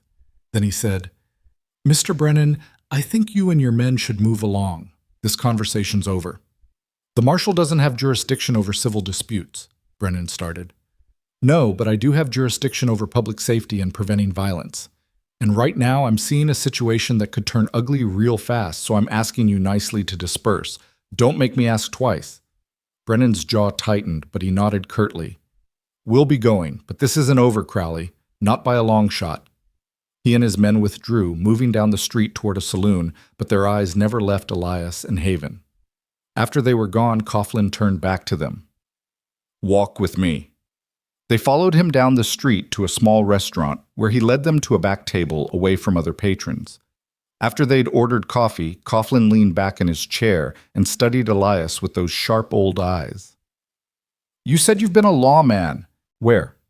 "Kansas, Wyoming Territory, New Mexico. Mostly range detective work and town marshal positions." "Why'd you stop?" "Politics? Corruption? The usual reasons good men quit wearing badges." Elias met his gaze steadily. "But I never stopped believing in the law, even when the law stopped believing in itself." "I know the feeling." Coughlin sipped his coffee. "I've been marshal in this territory for 15 years. Watched it grow from nothing to something. Watched good people build communities and raise families. And I've watched men like Lucien Hartley come in and try to turn it all into their own private kingdoms." "Then help us stop him," Haven said urgently. "You have the authority." "I have authority over federal crimes and territorial matters. Disputed mining claims are civil issues outside my jurisdiction. If I overstep, every judge Hartley owns will slap me down, and I'll lose what little power I have to do actual good." Coughlin's expression was sympathetic but firm. "I'm sorry, Miss Locke, but my hands are tied on this one. So we're on our own." "Legally, yes, but I can offer some advice off the record." Coughlin leaned forward. "Hartley's smart, but he's also arrogant. He's built his empire on the assumption that the law will always protect him, that his money and connections make him untouchable. But every empire has cracks, and arrogance makes men careless. Find those cracks. Exploit them." "How?" Elias asked. "Hartley's mining operations. They're profitable, but they're also barely legal in some cases. Environmental violations, safety issues, labor practices that skirt the edge of federal law. If someone were to document those violations and bring them to the attention of the Federal Mining Commission," Coughlin shrugged. "Well, that's federal jurisdiction, something I could get involved with." Understanding dawned in Elias's mind. "You're saying if we can tie Hartley's attempt to steal the Locke property to his other illegal activities, you could move on him?" "I'm saying that a pattern of criminal behavior is harder to ignore than isolated incidents. Build me a case that shows Hartley's entire operation is corrupt, and I'll have grounds to investigate.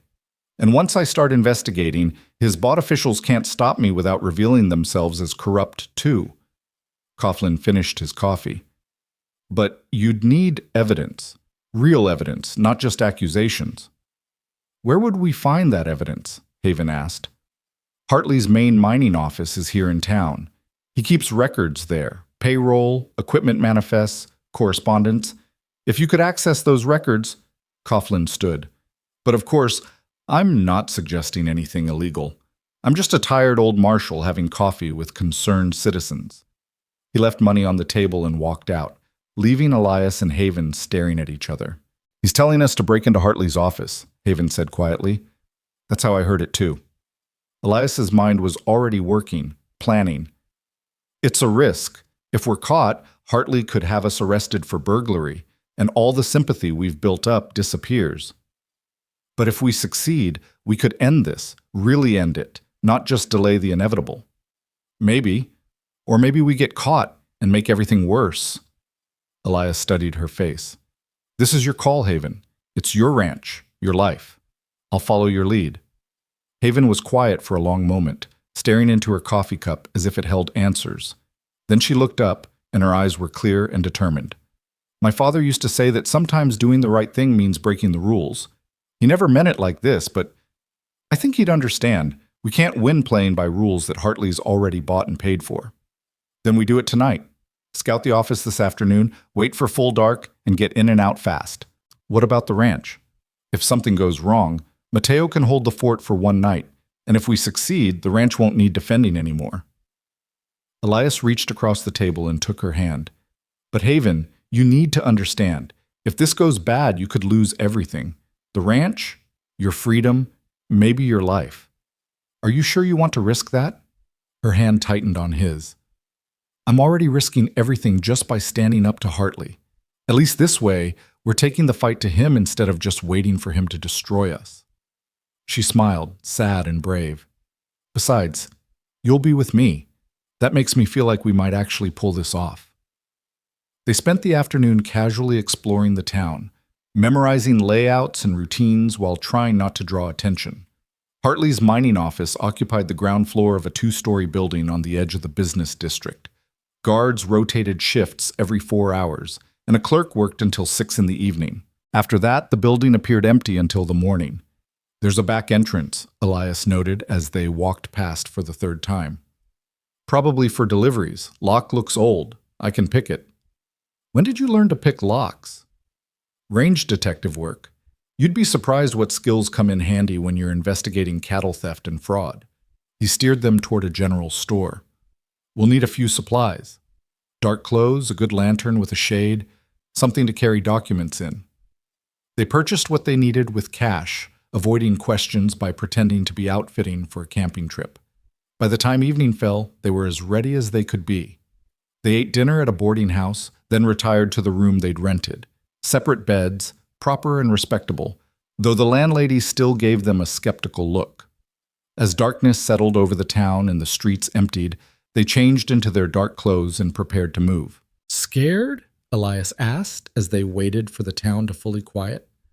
Terrified, Haven admitted, but also excited. Is that wrong? We're about to commit a crime, and part of me feels more alive than I have in months. Not wrong, just human.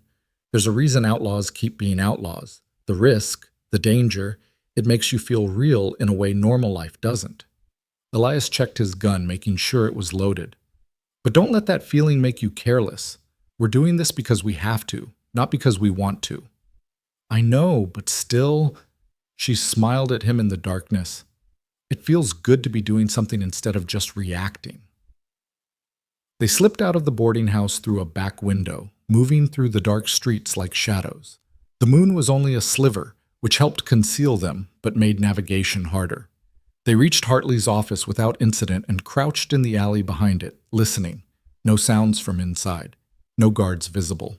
Elias approached the back door and examined the lock by touch. Old brass, standard pin tumbler. He pulled 2 pieces of bent wire from his pocket and went to work. It took 3 minutes of delicate manipulation before he felt the pins align and the lock turn. The door swung open silently, and they slipped inside. The office was dark and musty, smelling of paper and cigar smoke. Elias lit their shaded lantern, keeping the light low, and directed.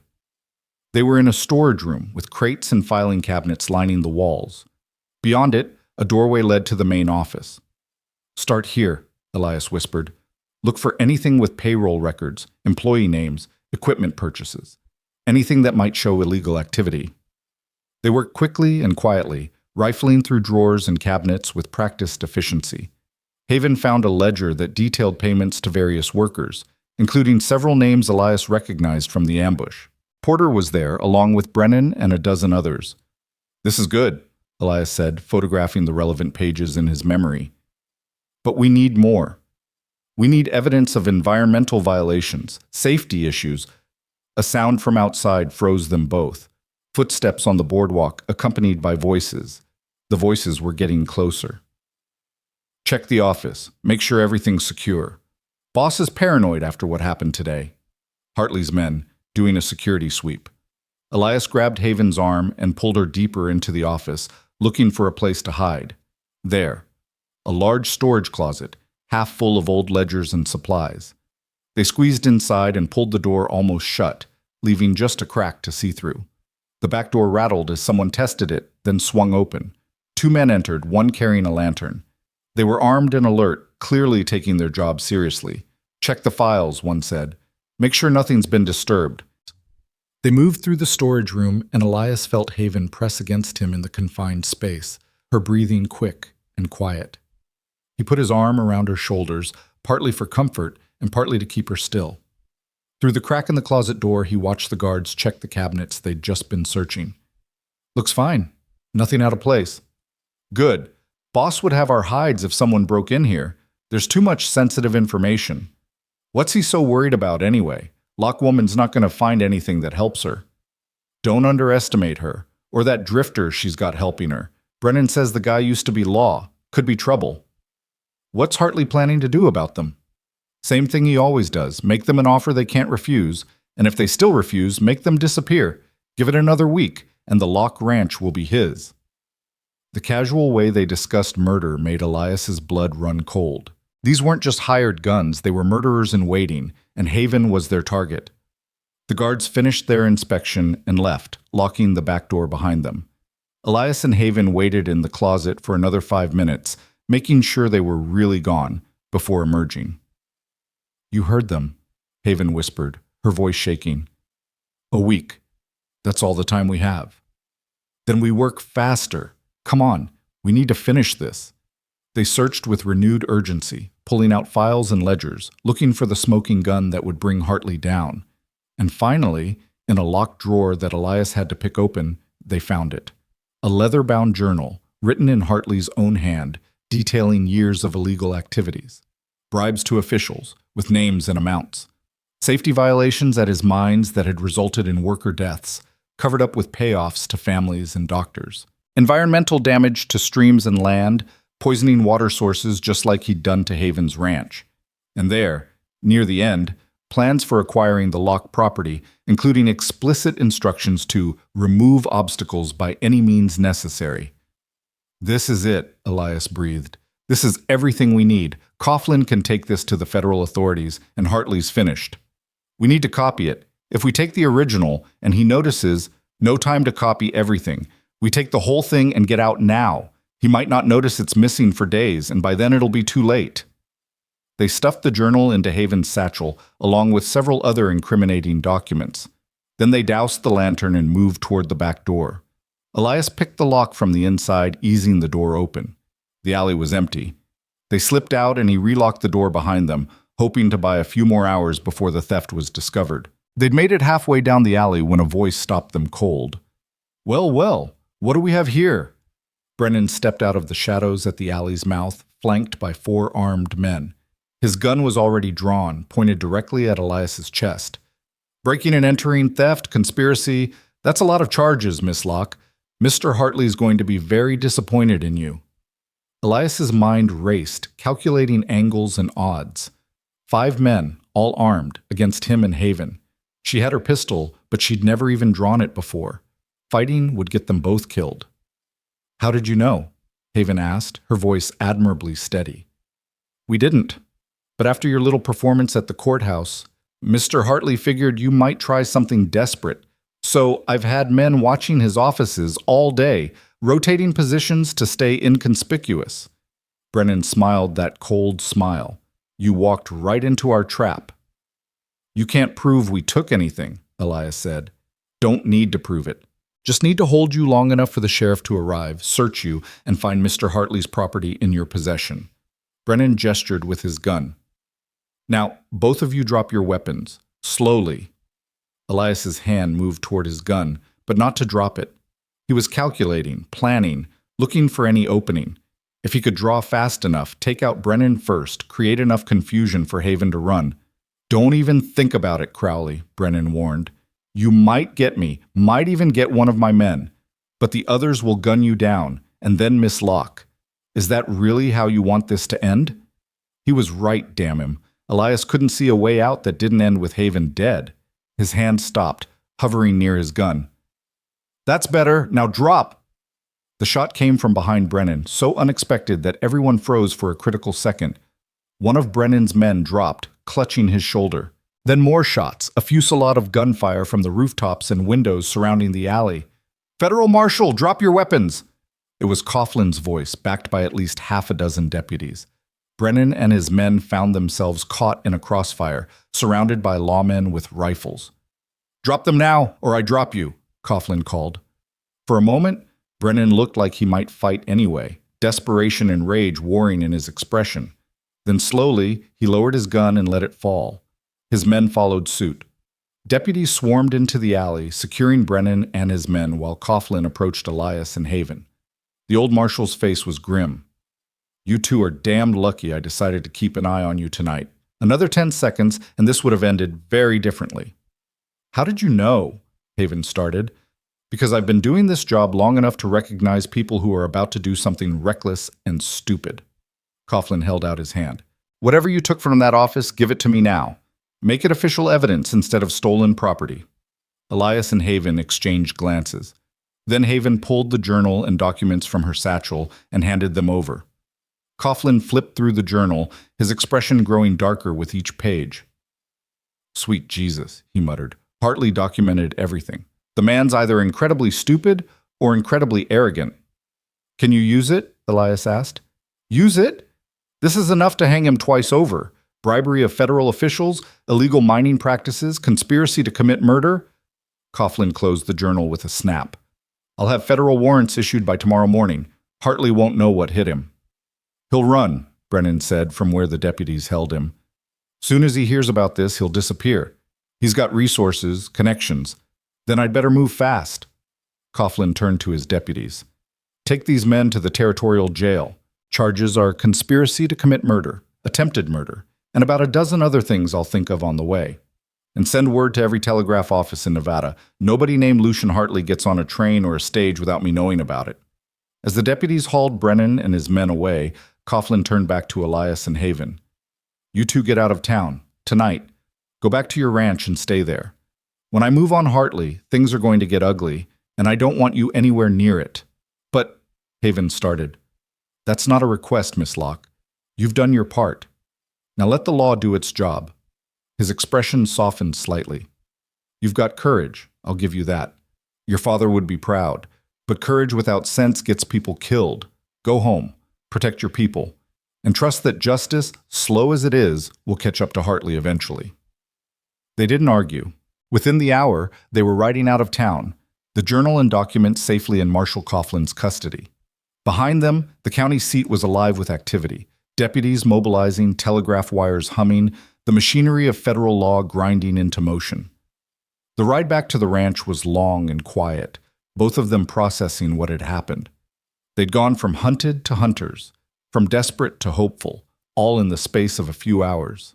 It felt surreal, like they might wake up and find it was all a dream. Do you think Coughlin will actually arrest Hartley?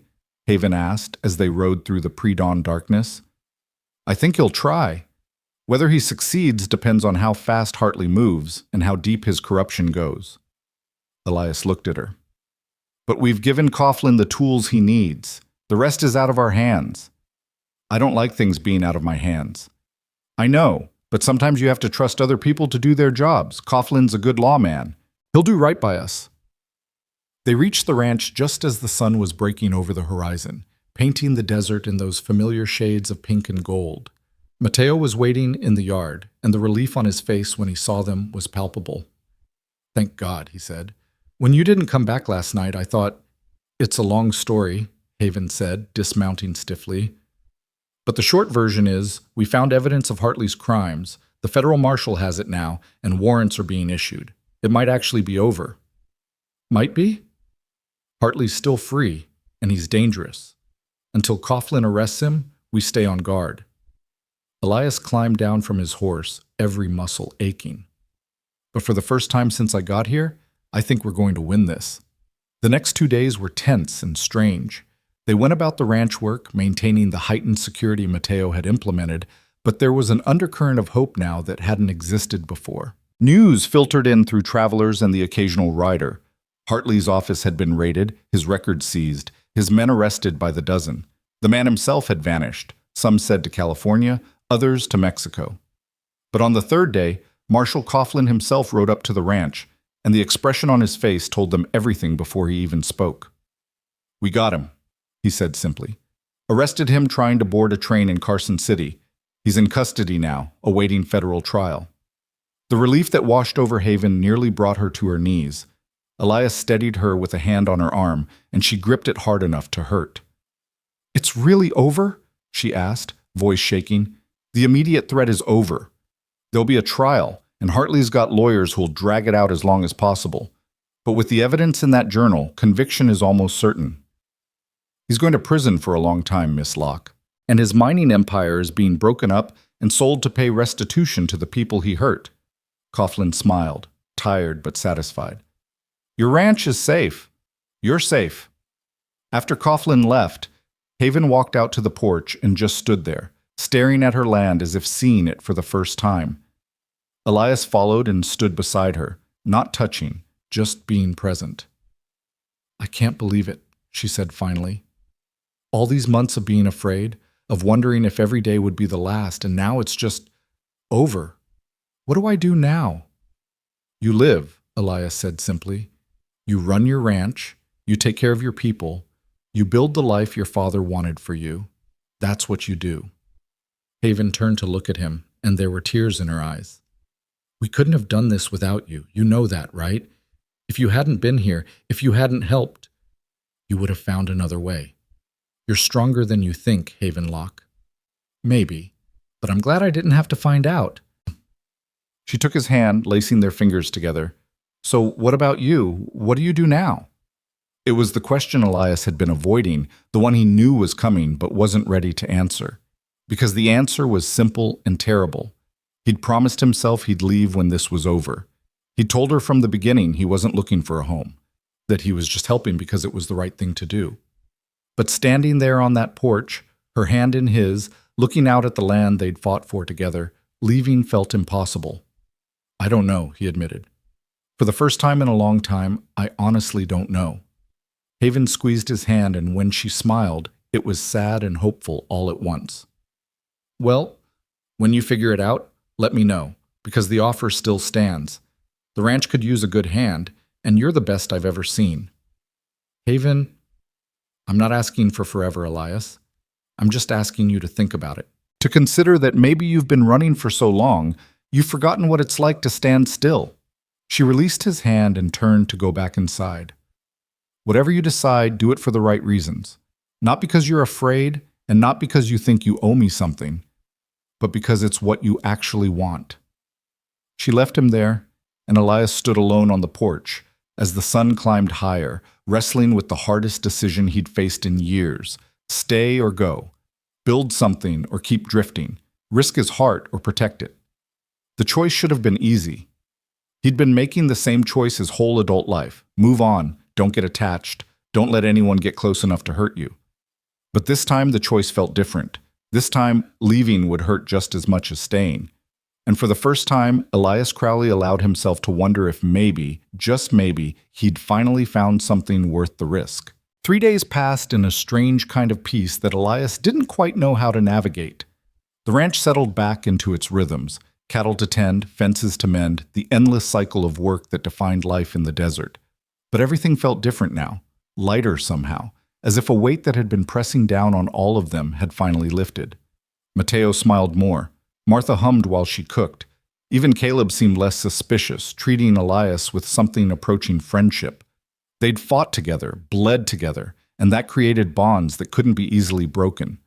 But Elias felt those bonds like chains, beautiful and terrifying in equal measure. Every morning he woke intending to saddle his horse and ride out. Every evening he found another reason to stay just one more day. He was fixing a section of corral fence when Haven found him on the fourth afternoon. She'd been giving him space, he realized, letting him work through whatever internal battle he was fighting without pressure. But now she walked up with 2 cups of coffee and a determined expression that told him the grace period was over. "We need to talk," she said, handing him a cup. "Yeah, I know." Elias set down his hammer and accepted the coffee, grateful for something to do with his hands. "You're planning to leave." It wasn't a question, but he answered anyway. "I'm thinking about it." "Why?" Haven's voice was calm, but he could hear the hurt underneath. "Hartley's gone. The ranch is safe. There's work here if you want it. Good work, honest work. Why would you leave?" "Because it's what I do. It's who I am." Elias stared into his coffee cup, searching for words that didn't sound like excuses. "I've never stayed anywhere longer than a few months, Haven. Never put down roots, never let myself get attached. Every time I've tried, it's ended badly." "So you run before it can end badly again?" "I'm trying to be smart, trying to protect both of us from something that won't work." Haven was quiet for a long moment, and when she spoke, her voice was sharp with frustration. "You know what I think? I think you're scared. I think you'd rather run than risk actually being happy, because being happy means you could lose it, and losing it would hurt worse than never having it at all." The words hit harder because they were true. Elias felt something crack in his chest, all the defenses he'd built over years of drifting suddenly feeling paper thin. "You're right," he admitted. "I am scared. Terrified, actually, because every person I've ever cared about has either left me or died, and I don't know how to be the kind of man who stays. I don't know how to build something permanent when everything in my life has been temporary." "So learn, stay, and learn." Haven moved closer, and the intensity in her eyes pinned him in place. "I'm not asking you to have all the answers right now, Elias. I'm just asking you to try. To give us, a real chance instead of running away because it might not work. And what if I fail? What if I stay and it falls apart, and I end up hurting you worse than if I'd just left now? Then at least we tried. At least we gave ourselves the chance to be happy instead of protecting ourselves from hypothetical pain." She reached out and took his hand, and her touch was warm and solid and real. "I've spent the last 6 months being scared, Elias. Scared I'd lose the ranch, scared I'd fail my father's legacy, scared I'd end up alone and broken. And then you showed up, this half-dead stranger I pulled out of the desert, and you reminded me that some things are worth being scared for." Elias looked down at their joined hands, feeling the calluses on her palm that matched his own, the strength in her fingers. This woman who'd saved his life, who'd fought beside him, who'd risked everything for what was right, she was offering him something he'd never thought he'd have. A home, a purpose, a future that stretched beyond the next town, the next job, the next lonely mile. All he had to do was be brave enough to take it. "I don't even know if I remember how to stay," he said quietly. "I might wake up one morning and the road will call too loud and I'll just go. I might disappoint you. Or you might not. That's the thing about the future, Elias. We don't know what's coming. We can't control it, can't predict it. All we can do is decide what we want and then fight like hell to make it happen." Haven's voice softened. "I want you to stay. I want to see where this goes, what we could build together. But I need you to want it too, not just agree to it because you feel obligated." "It's not obligation." The words came out rougher than he intended. "These past few weeks, working this ranch, being part of something bigger than myself, it's been the best I've felt in years. And you, God, Haven, you make me want to believe in things I stopped believing in a long time ago. Then stay. Please. Just stay." The plea in her voice broke something open in him, all the walls he'd built crumbling like old adobe in the rain. He pulled her into his arms, and she came willingly, fitting against him like she'd been made for exactly that spot. They stood there in the afternoon sunlight, holding each other, while the desert wind whispered around them and somewhere a horse nickered softly in the corral. "All right," Elias said into her hair. "I'll stay. I don't know if I'll be any good at it, but I'll try." He felt her smile against his chest.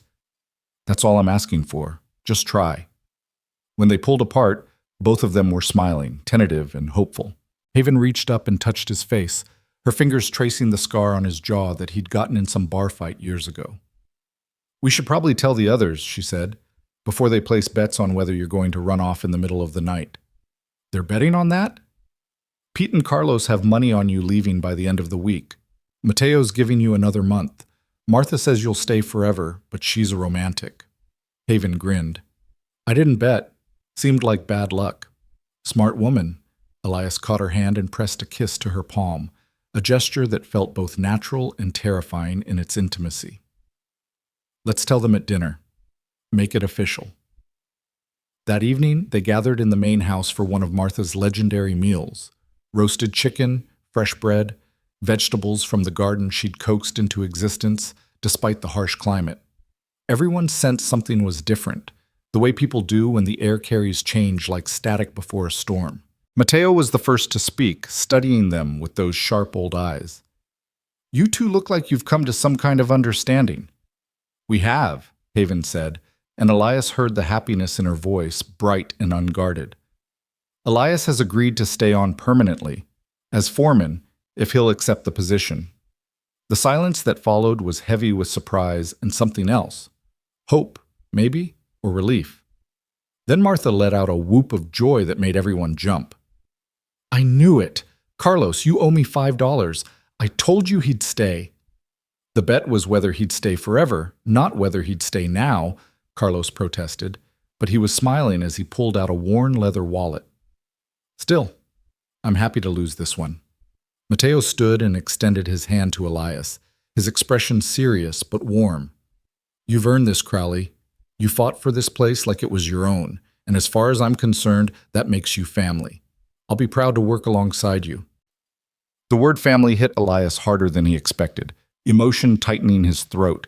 He shook Mateo's hand, then Pete's, then Carlos's, each grip a promise and an acceptance. This was real. He was staying. He had a home. The rest of the evening passed in celebration and planning. Mateo was ready to step back from some of the foreman duties. His knees weren't what they used to be, he admitted, and he'd welcome someone younger taking on the harder work. They discussed expanding the herd, maybe hiring another hand or two now that money wouldn't be quite so tight. Carlos talked about breeding a new line of horses, something he'd been wanting to try for years. And through it all, Elias felt Haven's presence beside him, solid and sure, her hand occasionally finding his under the table in a touch that was both thrilling and comforting. Later that night, after everyone had gone to bed, they sat on the porch together watching the stars wheel overhead. The desert was alive with small sounds: insects, distant coyotes, the wind moving through the sage. Elias had his arm around Haven's shoulders, and she leaned into him with a contentment that made him feel 10 feet tall. "I still can't quite believe you're staying," she said softly. "Part of me keeps waiting to wake up and find out this was all a dream." "I'm staying," Elias promised. "I'm done running, Haven. Done letting fear make my decisions. This is where I want to be, with you." She turned in his arms to face him, and in the starlight her eyes were luminous. "I should warn you, I'm not easy to live with. I'm stubborn and proud, and I have very specific ideas about how this ranch should be run. I'm moody and restless, and I've got enough demons in my past to fill a small town," Elias countered. "We're probably going to fight. Probably. And I'm going to mess up, make mistakes, do things wrong. Me too. But I want to try anyway. Want to see if we can build something good here, something that lasts." He cupped her face in his hands, marveling at the trust he saw there. "I want to try being happy, Haven. With you." "Then kiss me, you fool," she whispered, "before I lose my nerve and start listing all the practical reasons this is a terrible idea." He kissed her, and it felt like coming home and starting an adventure all at the same time. Her lips were soft and warm, and she kissed him back with an enthusiasm that made his heart race. When they finally pulled apart, both breathless, Elias was grinning like an idiot. "That was," he started. Yeah, Haven agreed, equally stunned. It really was. They sat there in comfortable silence, her head on his shoulder, his arms around her, and for the first time in longer than he could remember, Elias felt at peace. The restlessness that had driven him from town to town, territory to territory, was quiet now, replaced by something warmer and more sustaining: purpose, belonging, home. The weeks that followed fell into a pattern that was both familiar and entirely new. Elias stepped into his role as foreman with a mixture of confidence and humility, relying on Mateo's experience while slowly putting his own stamp on how things were run. He reorganized the patrol routes, improved the water management system, and started training the younger horses with techniques he'd learned from his grandfather decades ago. But it was the small moments that really changed him. Morning coffee with Haven on the porch while they planned the day's work. Evenings spent playing cards with the hands, listening to their stories, and slowly becoming part of the fabric of their lives. Sundays when they'd all gather for Martha's elaborate dinners, and the conversation would flow easy and warm, punctuated by laughter. He was building a life, piece by piece, day by day. And it was good. Haven bloomed under the new circumstances, the constant fear and stress melting away to reveal the woman she'd been before Hartley's threats had worn her down. She laughed more, smiled easier, and threw herself into expanding the ranch with an enthusiasm that was infectious. Together, they started planning for the future, new wells to dig, pastures to improve, maybe even working that silver mine legally once all the legal complications with Hartley's claim were sorted out. One evening, about 6 weeks after he'd agreed to stay, Elias was helping Carlos with a difficult horse when Pete came running from the house, excitement written all over his young face. "Mr. Crowley, there's a telegram for you. Ryder just brought it from town." Elias's stomach tightened with old instincts. Telegrams in his experience usually meant trouble. He wiped his hands on his pants and took the thin yellow paper, unfolding it with trepidation. It was from Marshal Coughlin, and it was brief. "Hartley convicted. 20 years hard labor. Your testimony was crucial.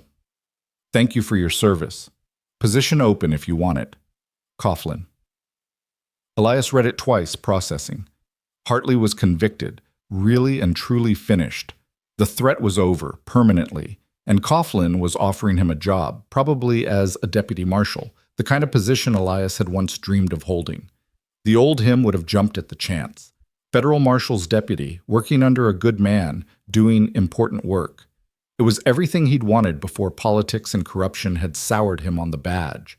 But now, standing in the Nevada sunshine with horse sweat on his clothes and dirt under his nails, the offer felt like an echo from another life, a life he'd already left behind. Haven appeared from the house, drawn by Pete's excitement. She saw the telegram in his hand and her expression grew cautious. "What is it?" "Hartley's convicted, 20 years. He handed her the telegram. "And Coughlin's offering me a job, deputy marshal." He watched her read it, watched the emotions play across her face. Relief at the news about Hartley, then something more complicated as she processed the job offer. When she looked up, her eyes were guarded. That's wonderful. About Hartley, I mean. And the job offer, that's a real honor. Coughlin doesn't make offers like that lightly." "No, he doesn't." Elias moved closer, taking her hands. "Haven, I'm not going to take it." "What?" "But I've got a job. Right here. And it's better than anything Coughlin could offer me, because it comes with you." He pulled her into his arms, feeling the tension in her body slowly ease. "I told you I was done running, and I meant it.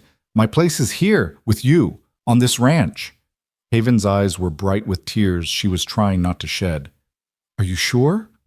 Because if this is what you really want, I'm sure. More sure than I've been about anything in my life." He kissed her forehead, her cheeks, finally her lips. "You're what I want, Haven. This life we're building. I'm not giving that up for anything." She kissed him back hard, and when they finally pulled apart, both of them were smiling through tears. "I love you," she said, the words tumbling out as if she couldn't hold them back any longer. "I've been trying not to say it, trying to give you space and time, but I love you, Elias Crowley. I love your stubborn honor and your wounded heart and the way you always do the right thing even when it costs you. I love you too, he said, and hearing himself say it, feeling the truth of it, was like stepping into sunlight after years in shadow. I think I started loving you the moment you poured water on my lips in the desert and told me to stay with you. I've been trying to catch up to that moment ever since. They held each other while the sun sank toward the horizon and the ranch continued its work around them. Carlos discreetly herded Pete away to give them privacy, and Mateo smiled from the barn door before turning back to his tasks. That night, they sent a telegram back to Coughlin.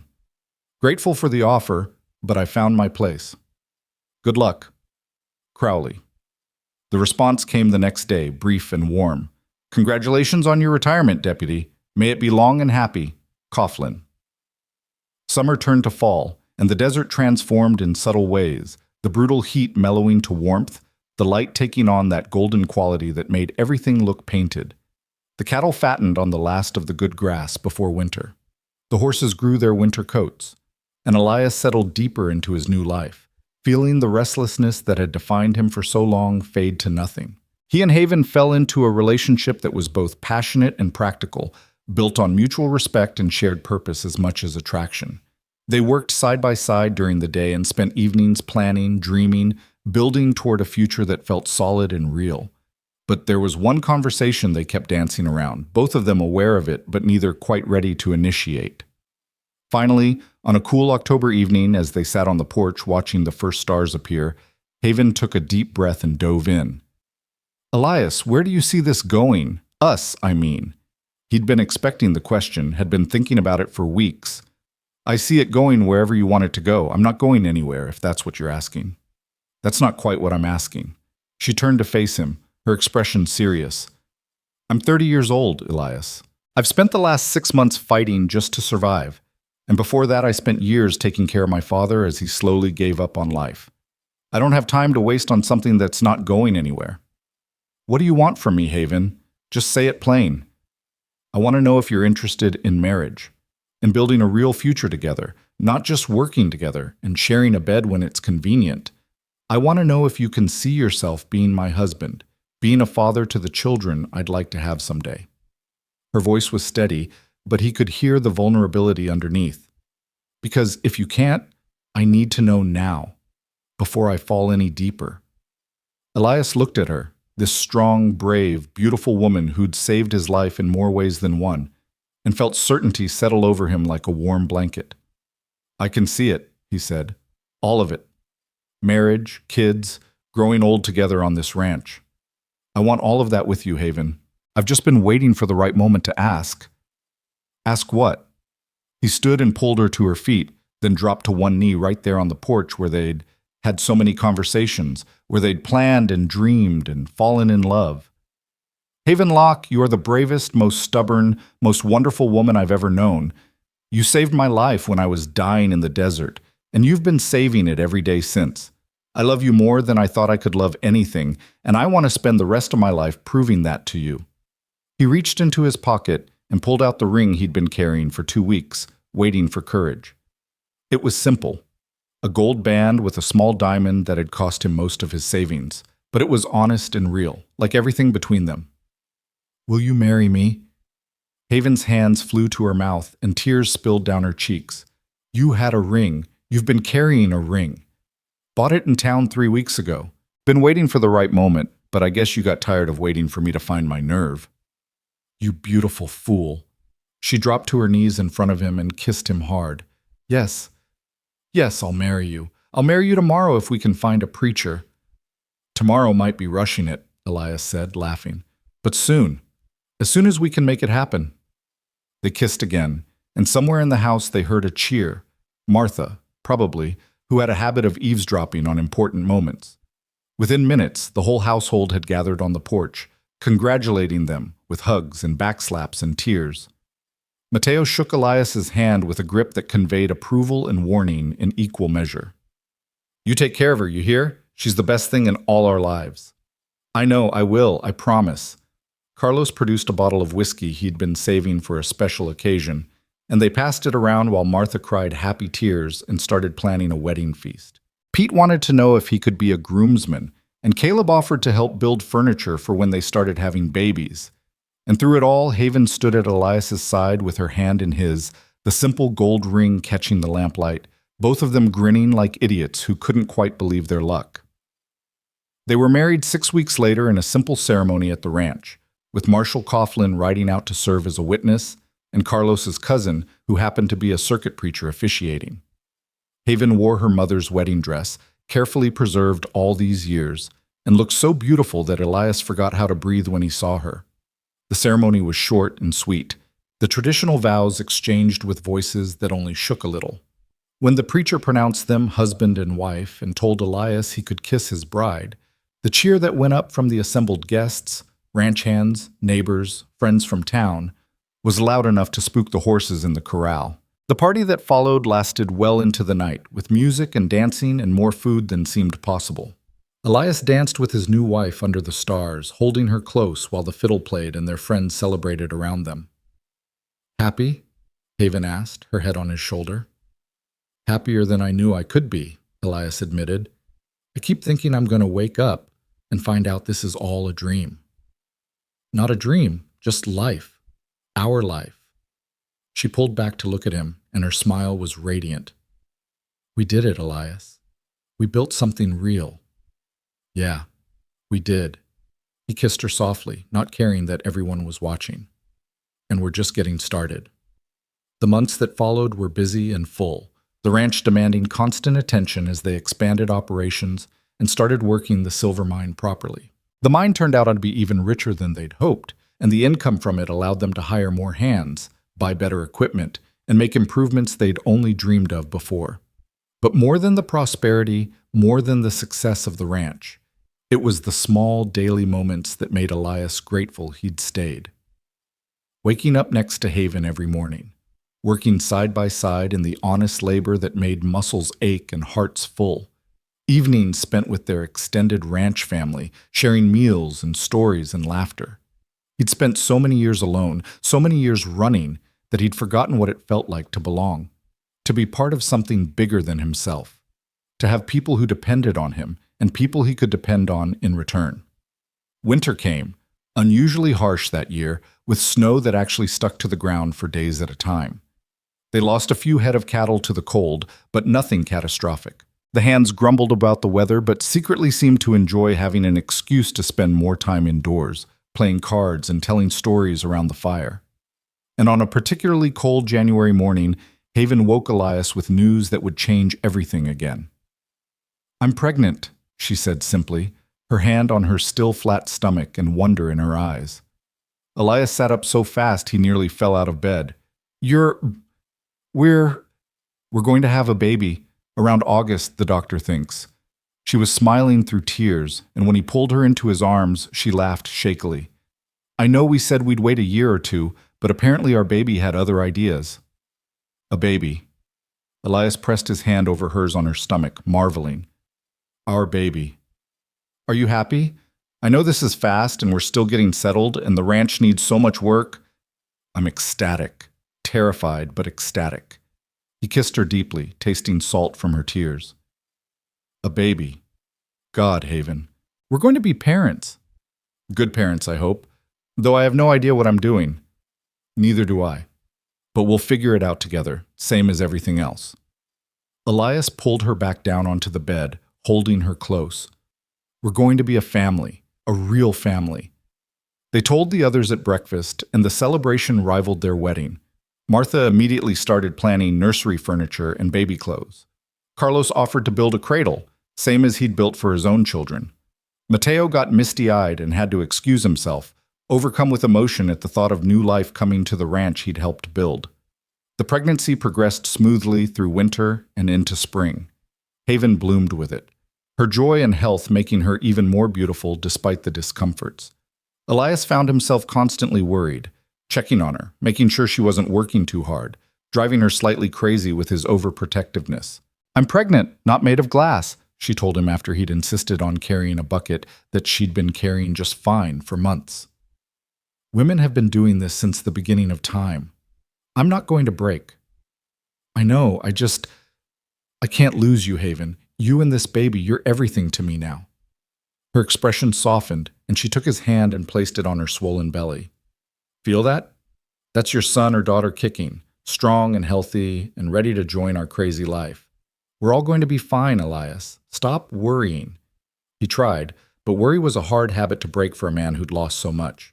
So he channeled it into preparation instead, building a nursery, crafting furniture with his own hands, preparing the ranch and their lives for the new addition.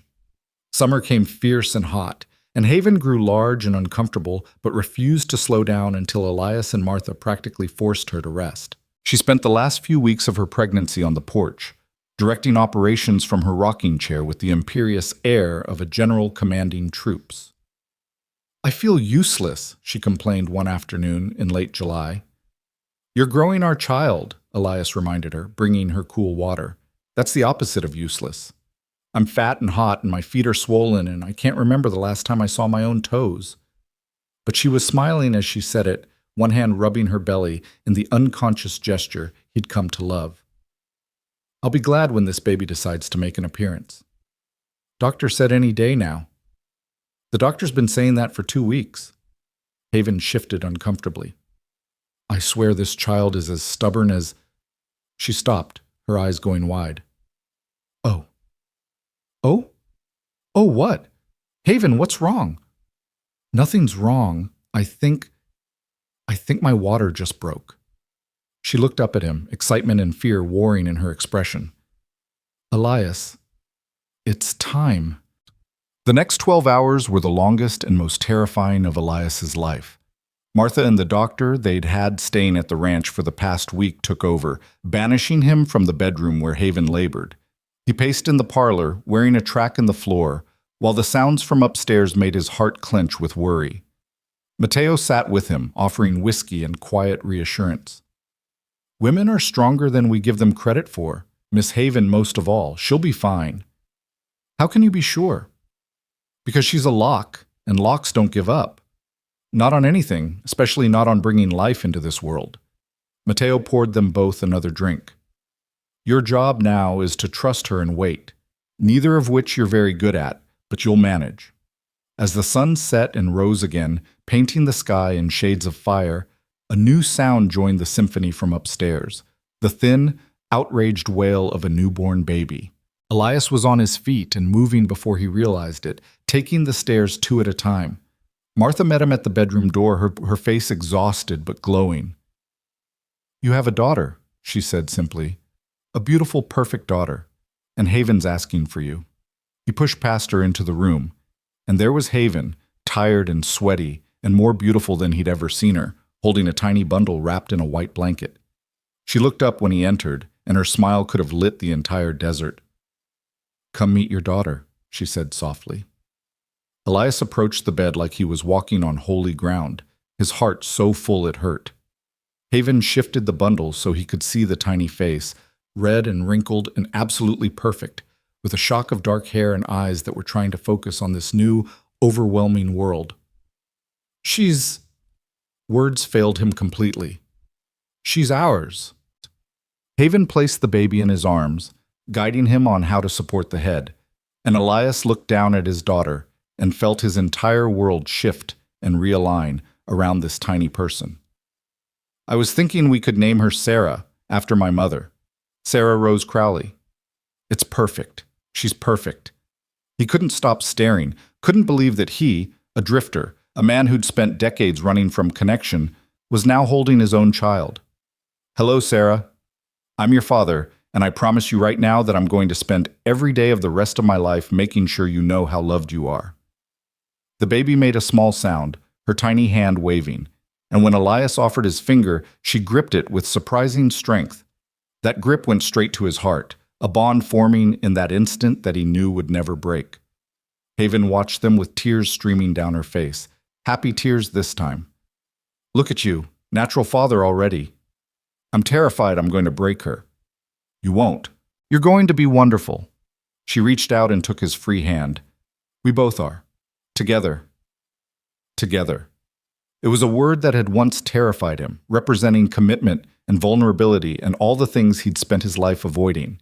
But now, standing in that sunlit bedroom with his wife and his newborn daughter, together felt like the most beautiful word in any language. He'd been lost once, dying in the desert with nothing but regrets and loneliness. But Haven had found him, saved him, loved him back to life. She'd given him a home, a purpose, a family. She'd given him everything. And as he looked from his daughter's tiny face to his wife's exhausted, joyful expression, Elias Crowley finally understood what it meant to be found, to be home, to be complete. The first few weeks with Sarah were a blur of sleepless nights and overwhelming joy that left both Elias and Haven stumbling through their days like happy drunkards. The baby had powerful lungs and strong opinions about when she wanted to eat, which seemed to be constantly.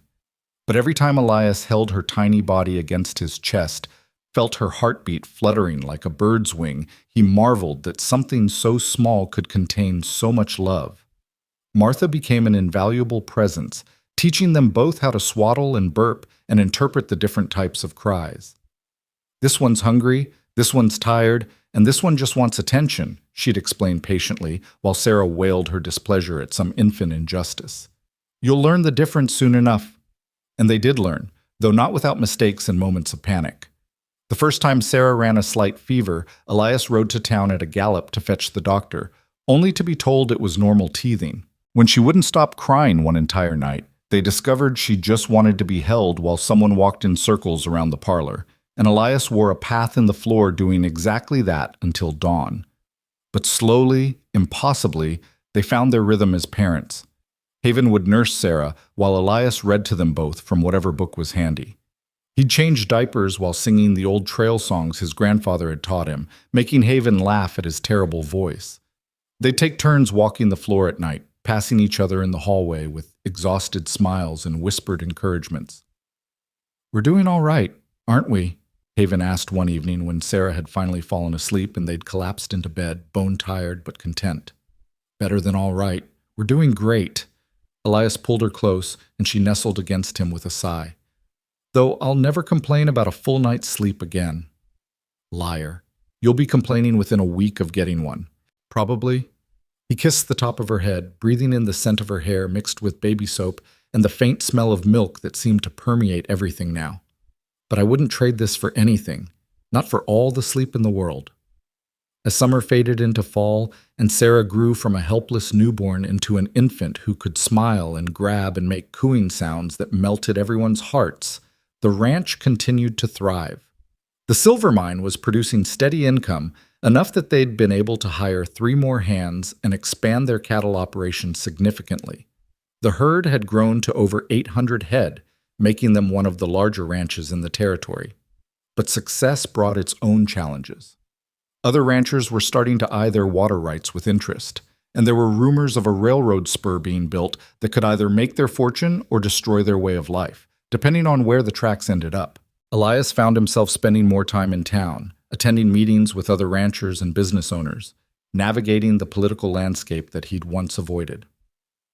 "Never thought I'd see the day when Elias Crowley became a respectable businessman," Mateo said with amusement one afternoon as Elias prepared to ride to yet another meeting.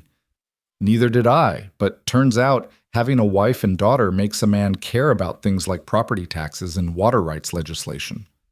Elias adjusted his hat, still not quite comfortable in the suit Haven had insisted he buy. "Who knew responsibility could be so boring? And yet you keep showing up to these meetings." "Because if I don't, someone else will make decisions that affect my family's future. Can't let that happen." He swung into his saddle, the horse dancing impatiently. "Besides, turns out I'm pretty good at talking people around to my way of thinking when I'm not trying to arrest them." The meeting that day was contentious, with arguments breaking out over proposed changes to territorial water law. A consortium of mining interests wanted to alter the existing regulations to give them priority access to streams and springs, which would devastate the ranchers who depended on that same water for their herds. Elias stood and argued passionately against the change, citing not just economics, but conservation and the rights of settlers who'd been working the land for decades. He won the argument, though not without making a few enemies among the mining interests. As he left the meeting hall, a well-dressed man he didn't recognize approached him with an outstretched hand. "Mr. Crowley, I'm Thomas Ashford, with the Territorial Land Commission. That was quite a speech you gave in there. Elias shook his hand warily, suspicious of official-sounding titles. Just speaking the truth as I see it. Well, your truth is backed by solid legal reasoning and practical experience. We need more men like you in territorial government. Ashford pulled out a card and handed it over. The governor is looking for someone to serve on the new Water Rights Board.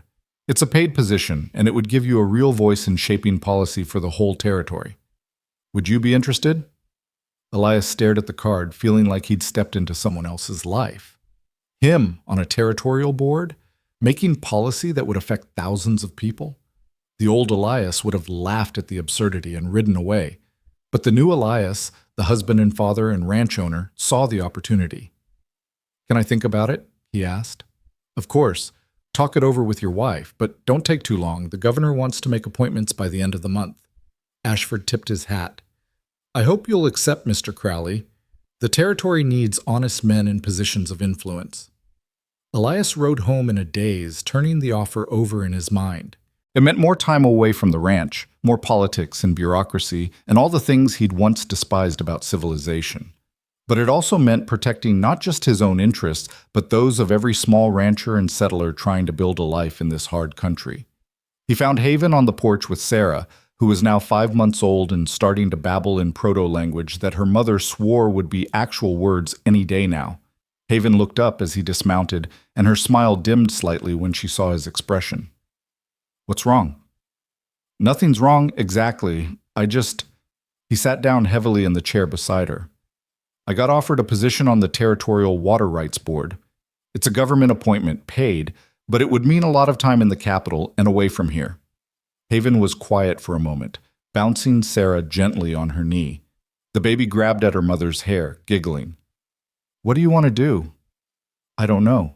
Part of me thinks it's crazy that I have no business trying to make policy when I've spent most of my life running from responsibility. But another part thinks this is exactly what I should be doing. Using my experience to help people, to make sure the mistakes and corruption I saw in other places don't happen here. You'd be good at it, Haven said thoughtfully. You're smart and fair, and you understand both the law and the practical realities of ranching. And God knows we need people like that in government instead of the corrupt idiots who usually end up there. But it would mean being gone a lot, missing time with you and Sarah. It would. And I won't pretend that doesn't matter. But Elias, Haven reached over and took his hand. You stayed here because you wanted to, not because you had to. You built a life with me because you chose to, not because you felt trapped. This board position, if you take it because you believe it's important work. Don't turn it down just because you're afraid of being away from us. I'm not afraid of being away. I'm afraid of missing things. Sarah's first words, her first steps. Important moments I can't get back. You'll miss some moments, but you'll be here for plenty more. And our daughter will grow up knowing her father is a man who stands up for what's right, who uses his voice to help people. Haven shifted Sarah to her other knee. That's not a bad legacy to leave her. Sarah chose that moment to look directly at Elias and say, clear as day, Da. Both parents froze, staring at the baby in shock. Did she just? Haven started. She said Da. She said Da.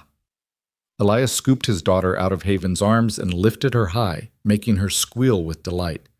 That's right, Sarah Rose. I'm Da. Say it again, sweetheart. Da. Da da da. Sarah grabbed his nose with her chubby hand, laughing at her own cleverness. Elias felt tears sting his eyes, overwhelmed by the simple perfection of the moment. His daughter's first word, and he was here for it, would remember it for the rest of his life. This was what he'd been afraid of missing, these everyday miracles that made up a life. But Haven was right. He couldn't let fear keep him from doing important work. He'd spent too many years letting fear make his decisions. I'm going to take the position, he said, still holding Sarah high. I'll make it work. I'll schedule my time in the capital around the ranch work, and when I have to be gone, I'll come home every chance I get. But this is important, and I think I can do some good. Haven stood and wrapped her arms around both of them, and for a moment they just stood there as a family, complete and whole. Then you take it, and you do that good. We'll be right here waiting when you come home. Elias accepted the position the next week, and his life took on a new dimension of complexity and purpose. He spent 1 week out of every month in the territorial capital, attending board meetings and working sessions, hammering out policy that would govern water usage across Nevada.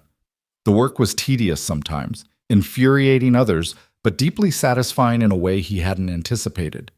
He was making a difference, real, tangible change that protected small ranchers from being squeezed out by larger interests, that ensured water was allocated fairly, that prevented the kind of corruption and abuse he'd seen destroy communities in other territories. And when mining companies or wealthy landowners tried to bully the board into giving them preferential treatment, Elias stood his ground with a quiet determination that reminded everyone why he'd been chosen.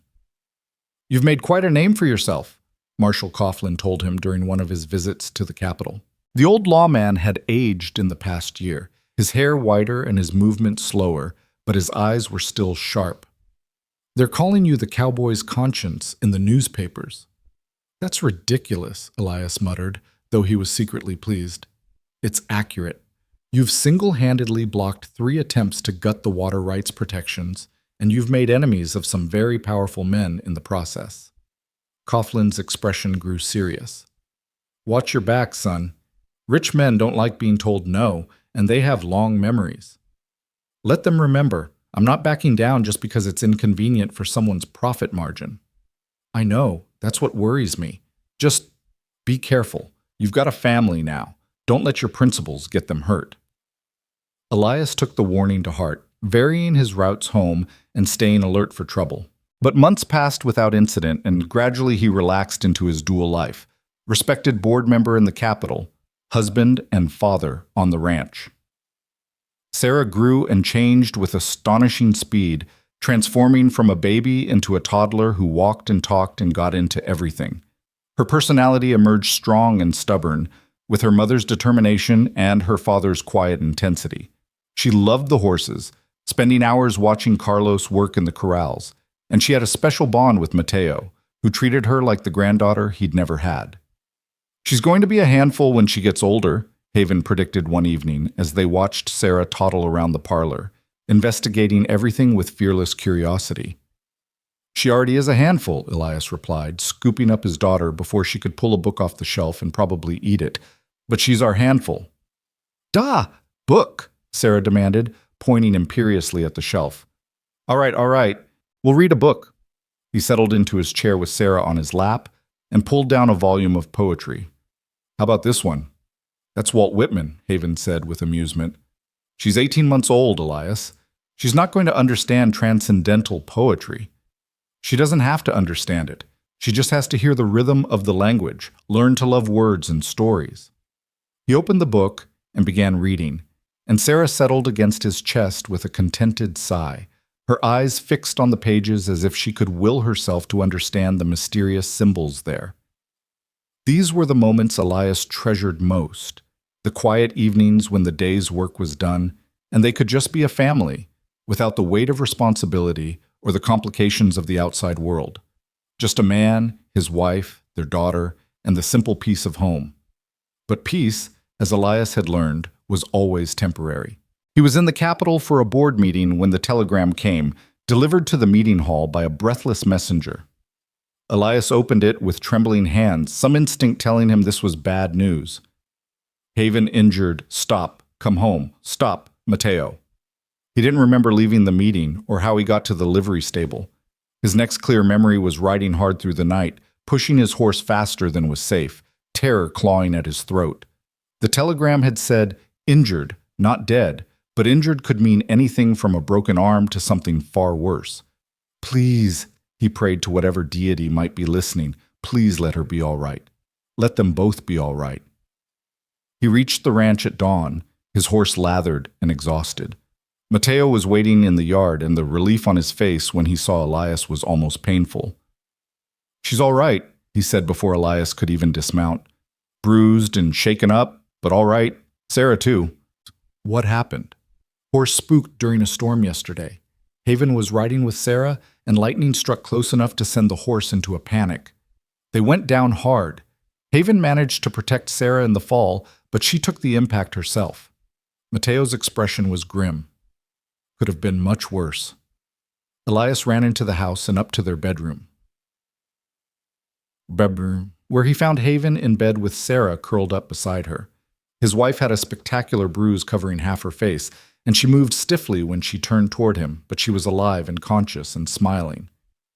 "You rode all night," she said, her voice rough. "I told Mateo not to scare you. You were hurt. You and Sarah." He sank onto the bed beside them, carefully gathering both of them into his arms. "Nothing could have kept me away. We're fine, just bumps and bruises. Sarah didn't even cry much. She's tougher than I am." Haven winced as she shifted position. "Though I might have cracked a rib or two. Doctor says I need to rest for a few weeks."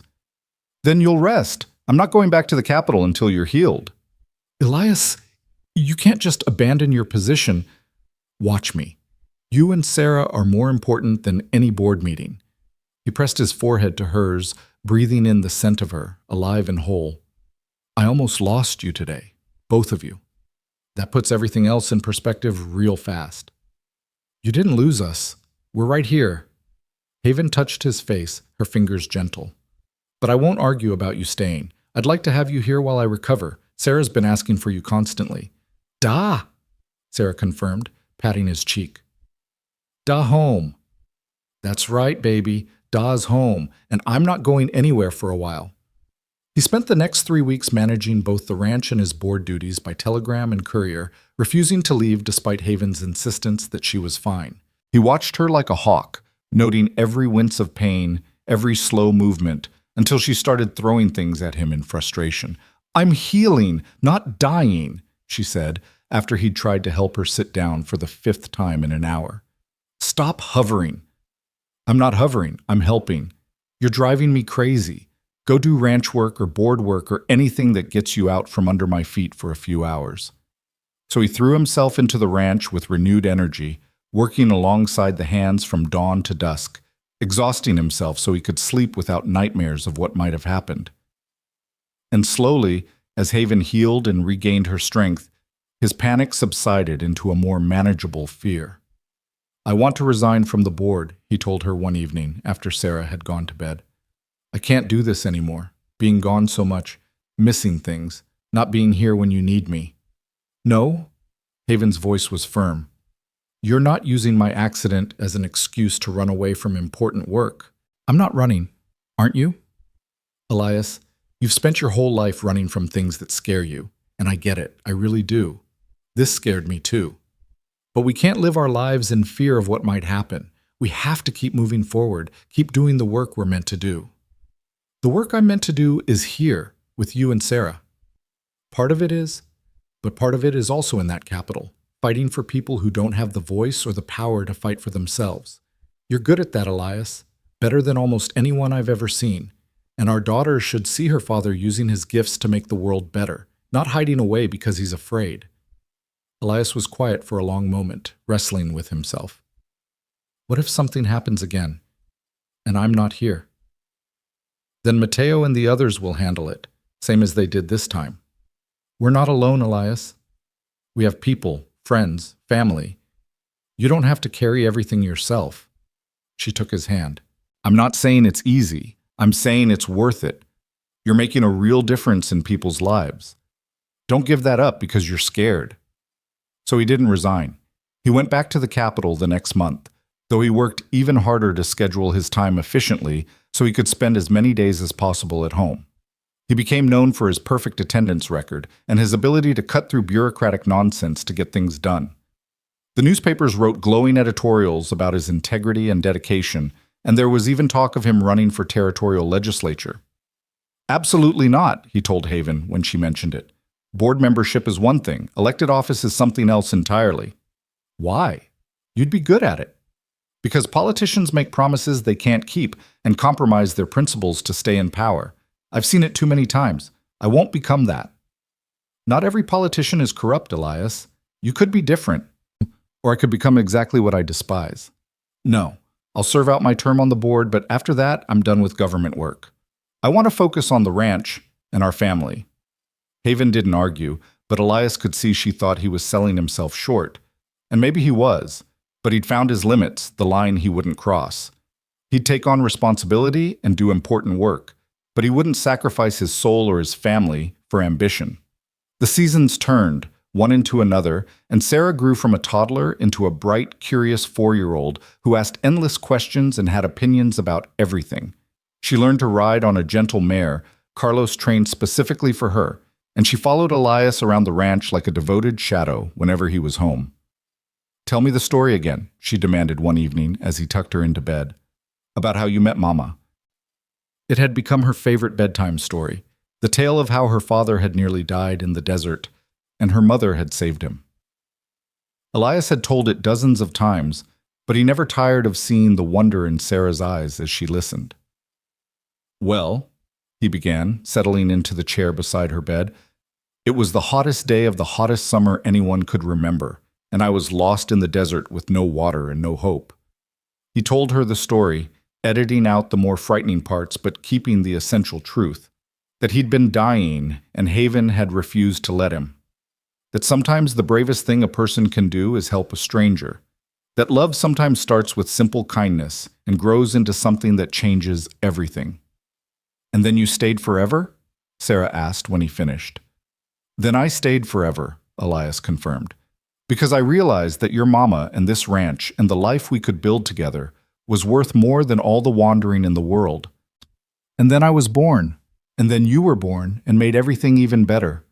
He kissed her forehead. "Now go to sleep, little one. We've got an early day tomorrow. Can I help with the horses?" "If you promise to do exactly what Carlos tells you." "I promise." Sarah snuggled down under her blankets, her eyes already drooping.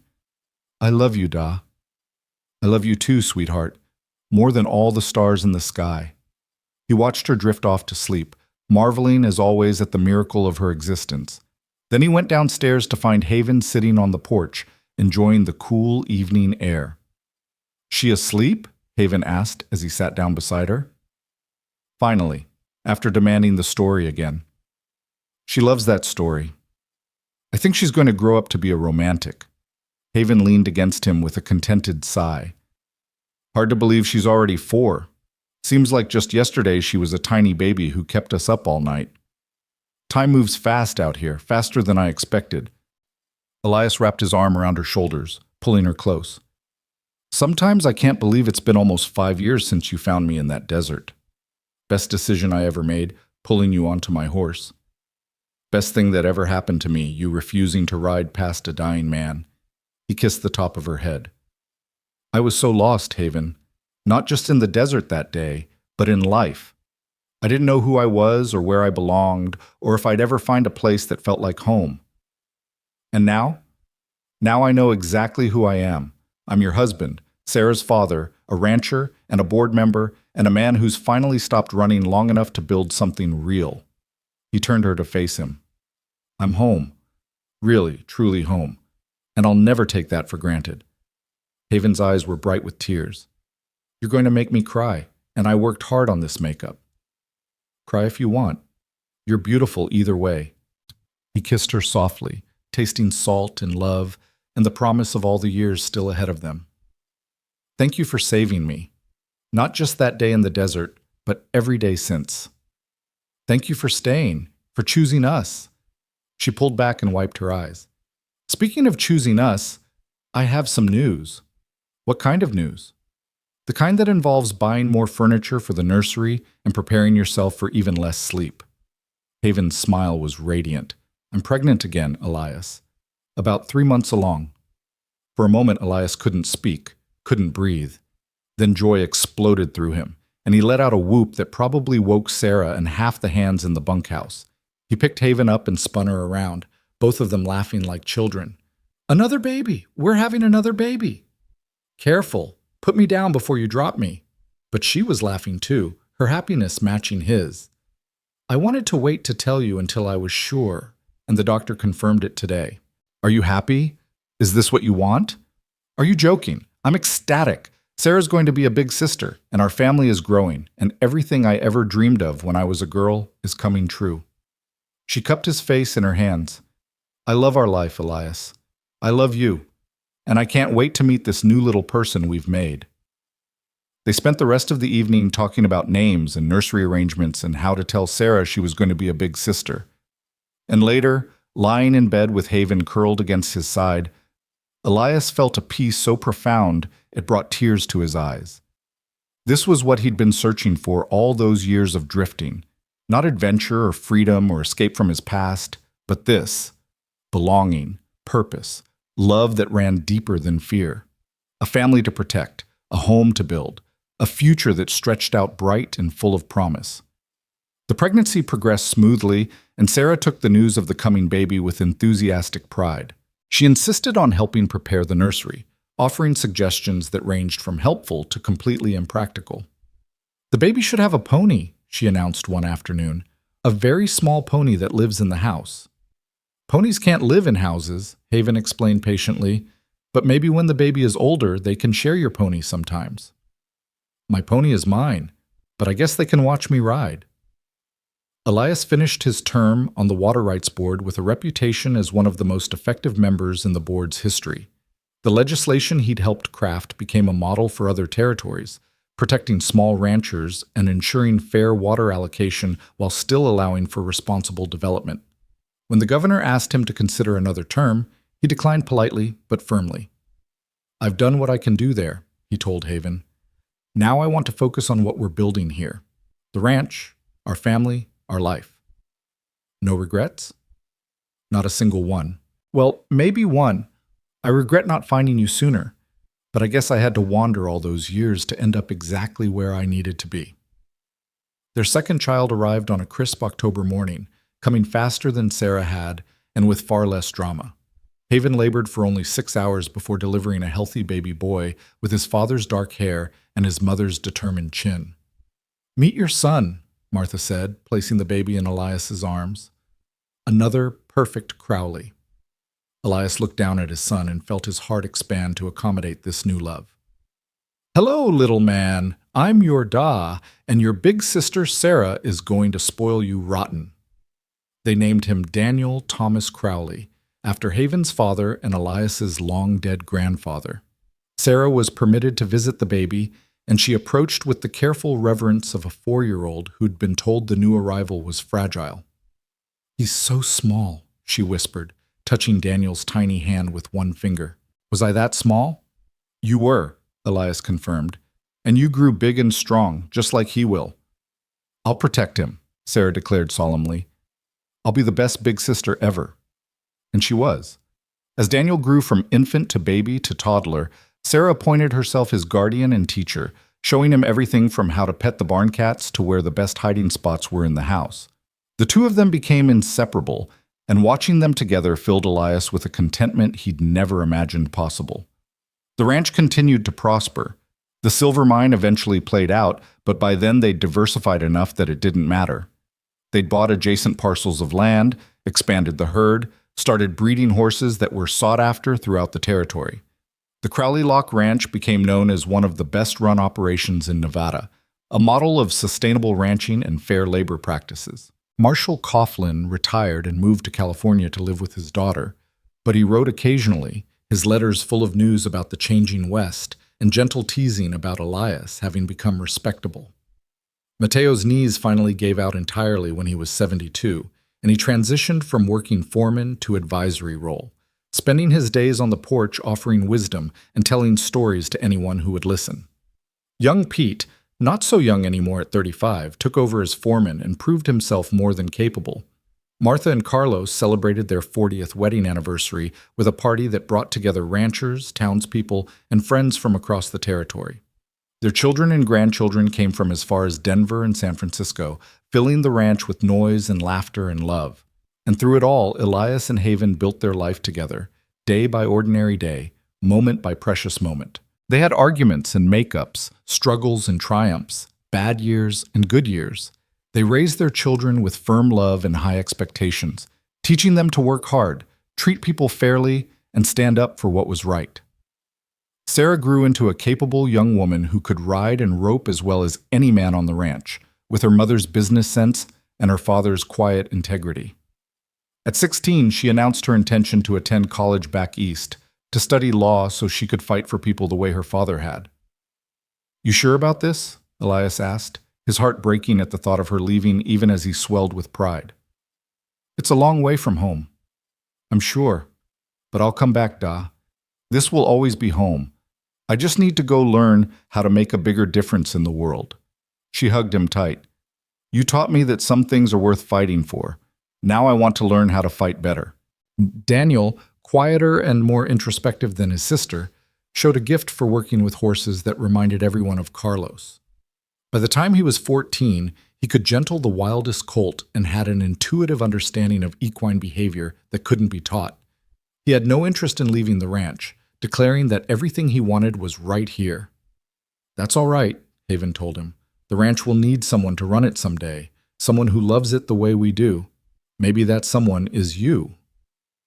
One evening in late autumn, almost 20 years to the day since Haven had found him dying in the desert, Elias sat on the porch watching the sun set over the land they'd built together. His hair was graying now, and his body carried the aches and pains of hard years, but he felt rich beyond measure. Haven emerged from the house and settled into the chair beside him, their hands finding each other automatically after decades of practice. Sarah sent a letter, she said. She made law review at Harvard, top of her class. Of course she did. She's a lock. You people don't know how to do anything halfway. She's a Crowley, too. Stubborn as the day is long, just like her father. Haven squeezed his hand. She says she's coming home for Christmas, and she's bringing someone she wants us to meet. A someone. That was my interpretation. A young man from Boston, apparently, from a very good family. Elias felt a pang at the thought of his little girl grown enough to bring young men home to meet her parents. But that was life, wasn't it? Watching your children grow and fly away, hoping you'd given them strong enough wings. We'll set an extra place at Christmas dinner, he said. They sat in comfortable silence, watching the light fade and the stars emerge. Daniel was in the barn with Carlos, working with a new colt. Somewhere in the distance, they could hear the lowing of cattle and the eternal whisper of the desert wind. Do you ever think about that day? Haven asked quietly. The day I found you? Every single day of my life. Elias brought her hand to his lips and kissed it. I think about how close I came to dying out there, how different everything would be if you'd taken a different route that morning. And I thank God or fate or whatever force in the universe led you to me. I think about it too, about how that hunch to ride south saved both our lives, yours literally, mine in every way that matters. I was so alone, Elias, so scared and tired and ready to give up. Then you showed up, this stubborn man who refused to quit even when he should have, and you reminded me what it meant to fight. We saved each other. Yeah, we did. Haven leaned her head on his shoulder. And we built something beautiful from that saving. Look at this place, Elias. Look at what we've created. The ranch, our children, the lives we've touched. It's more than I ever dreamed possible. It's everything, Elias agreed. Everything I never knew I wanted and more than I deserved. You deserve it all. You deserve happiness and peace and a family that loves you. You always did. You just didn't believe it until I forced you to. Lucky for me, you're persistent. Lucky for both of us. They watched the last light fade from the sky, the desert settling into its nighttime rhythms. And Elias thought about the journey that had brought him here, all the wrong turns and hard lessons, the losses and the loneliness, the years of running from himself and his past. It had all led to this moment, this porch, this woman, this life. He'd been lost once, dying in the desert with nothing but regrets. But Haven had found him, saved him, loved him back to life. She'd given him a home when he'd forgotten what home felt like. She'd given him a family when he thought he'd always be alone. She'd given him a future when he'd been certain he had none. And in return, he'd given her everything he had. His loyalty, his love, his whole heart. He'd fought beside her, built beside her, grown beside her. He'd learned what it meant to stay, to commit, to put down roots so deep they could weather any storm. Thank you, he said suddenly. For what? For not riding past me that day. For pouring water on my lips and telling me to stay with you. For seeing something worth saving in a half-dead drifter. He turned to face her, and even in the darkness he could see her eyes shining. Thank you for giving me a reason to stop running, for showing me what it means to be home. Haven's smile was tremulous, beautiful. Thank you for staying, for choosing me, choosing us, choosing this life every single day. You didn't have to, but you did, and that's made all the difference."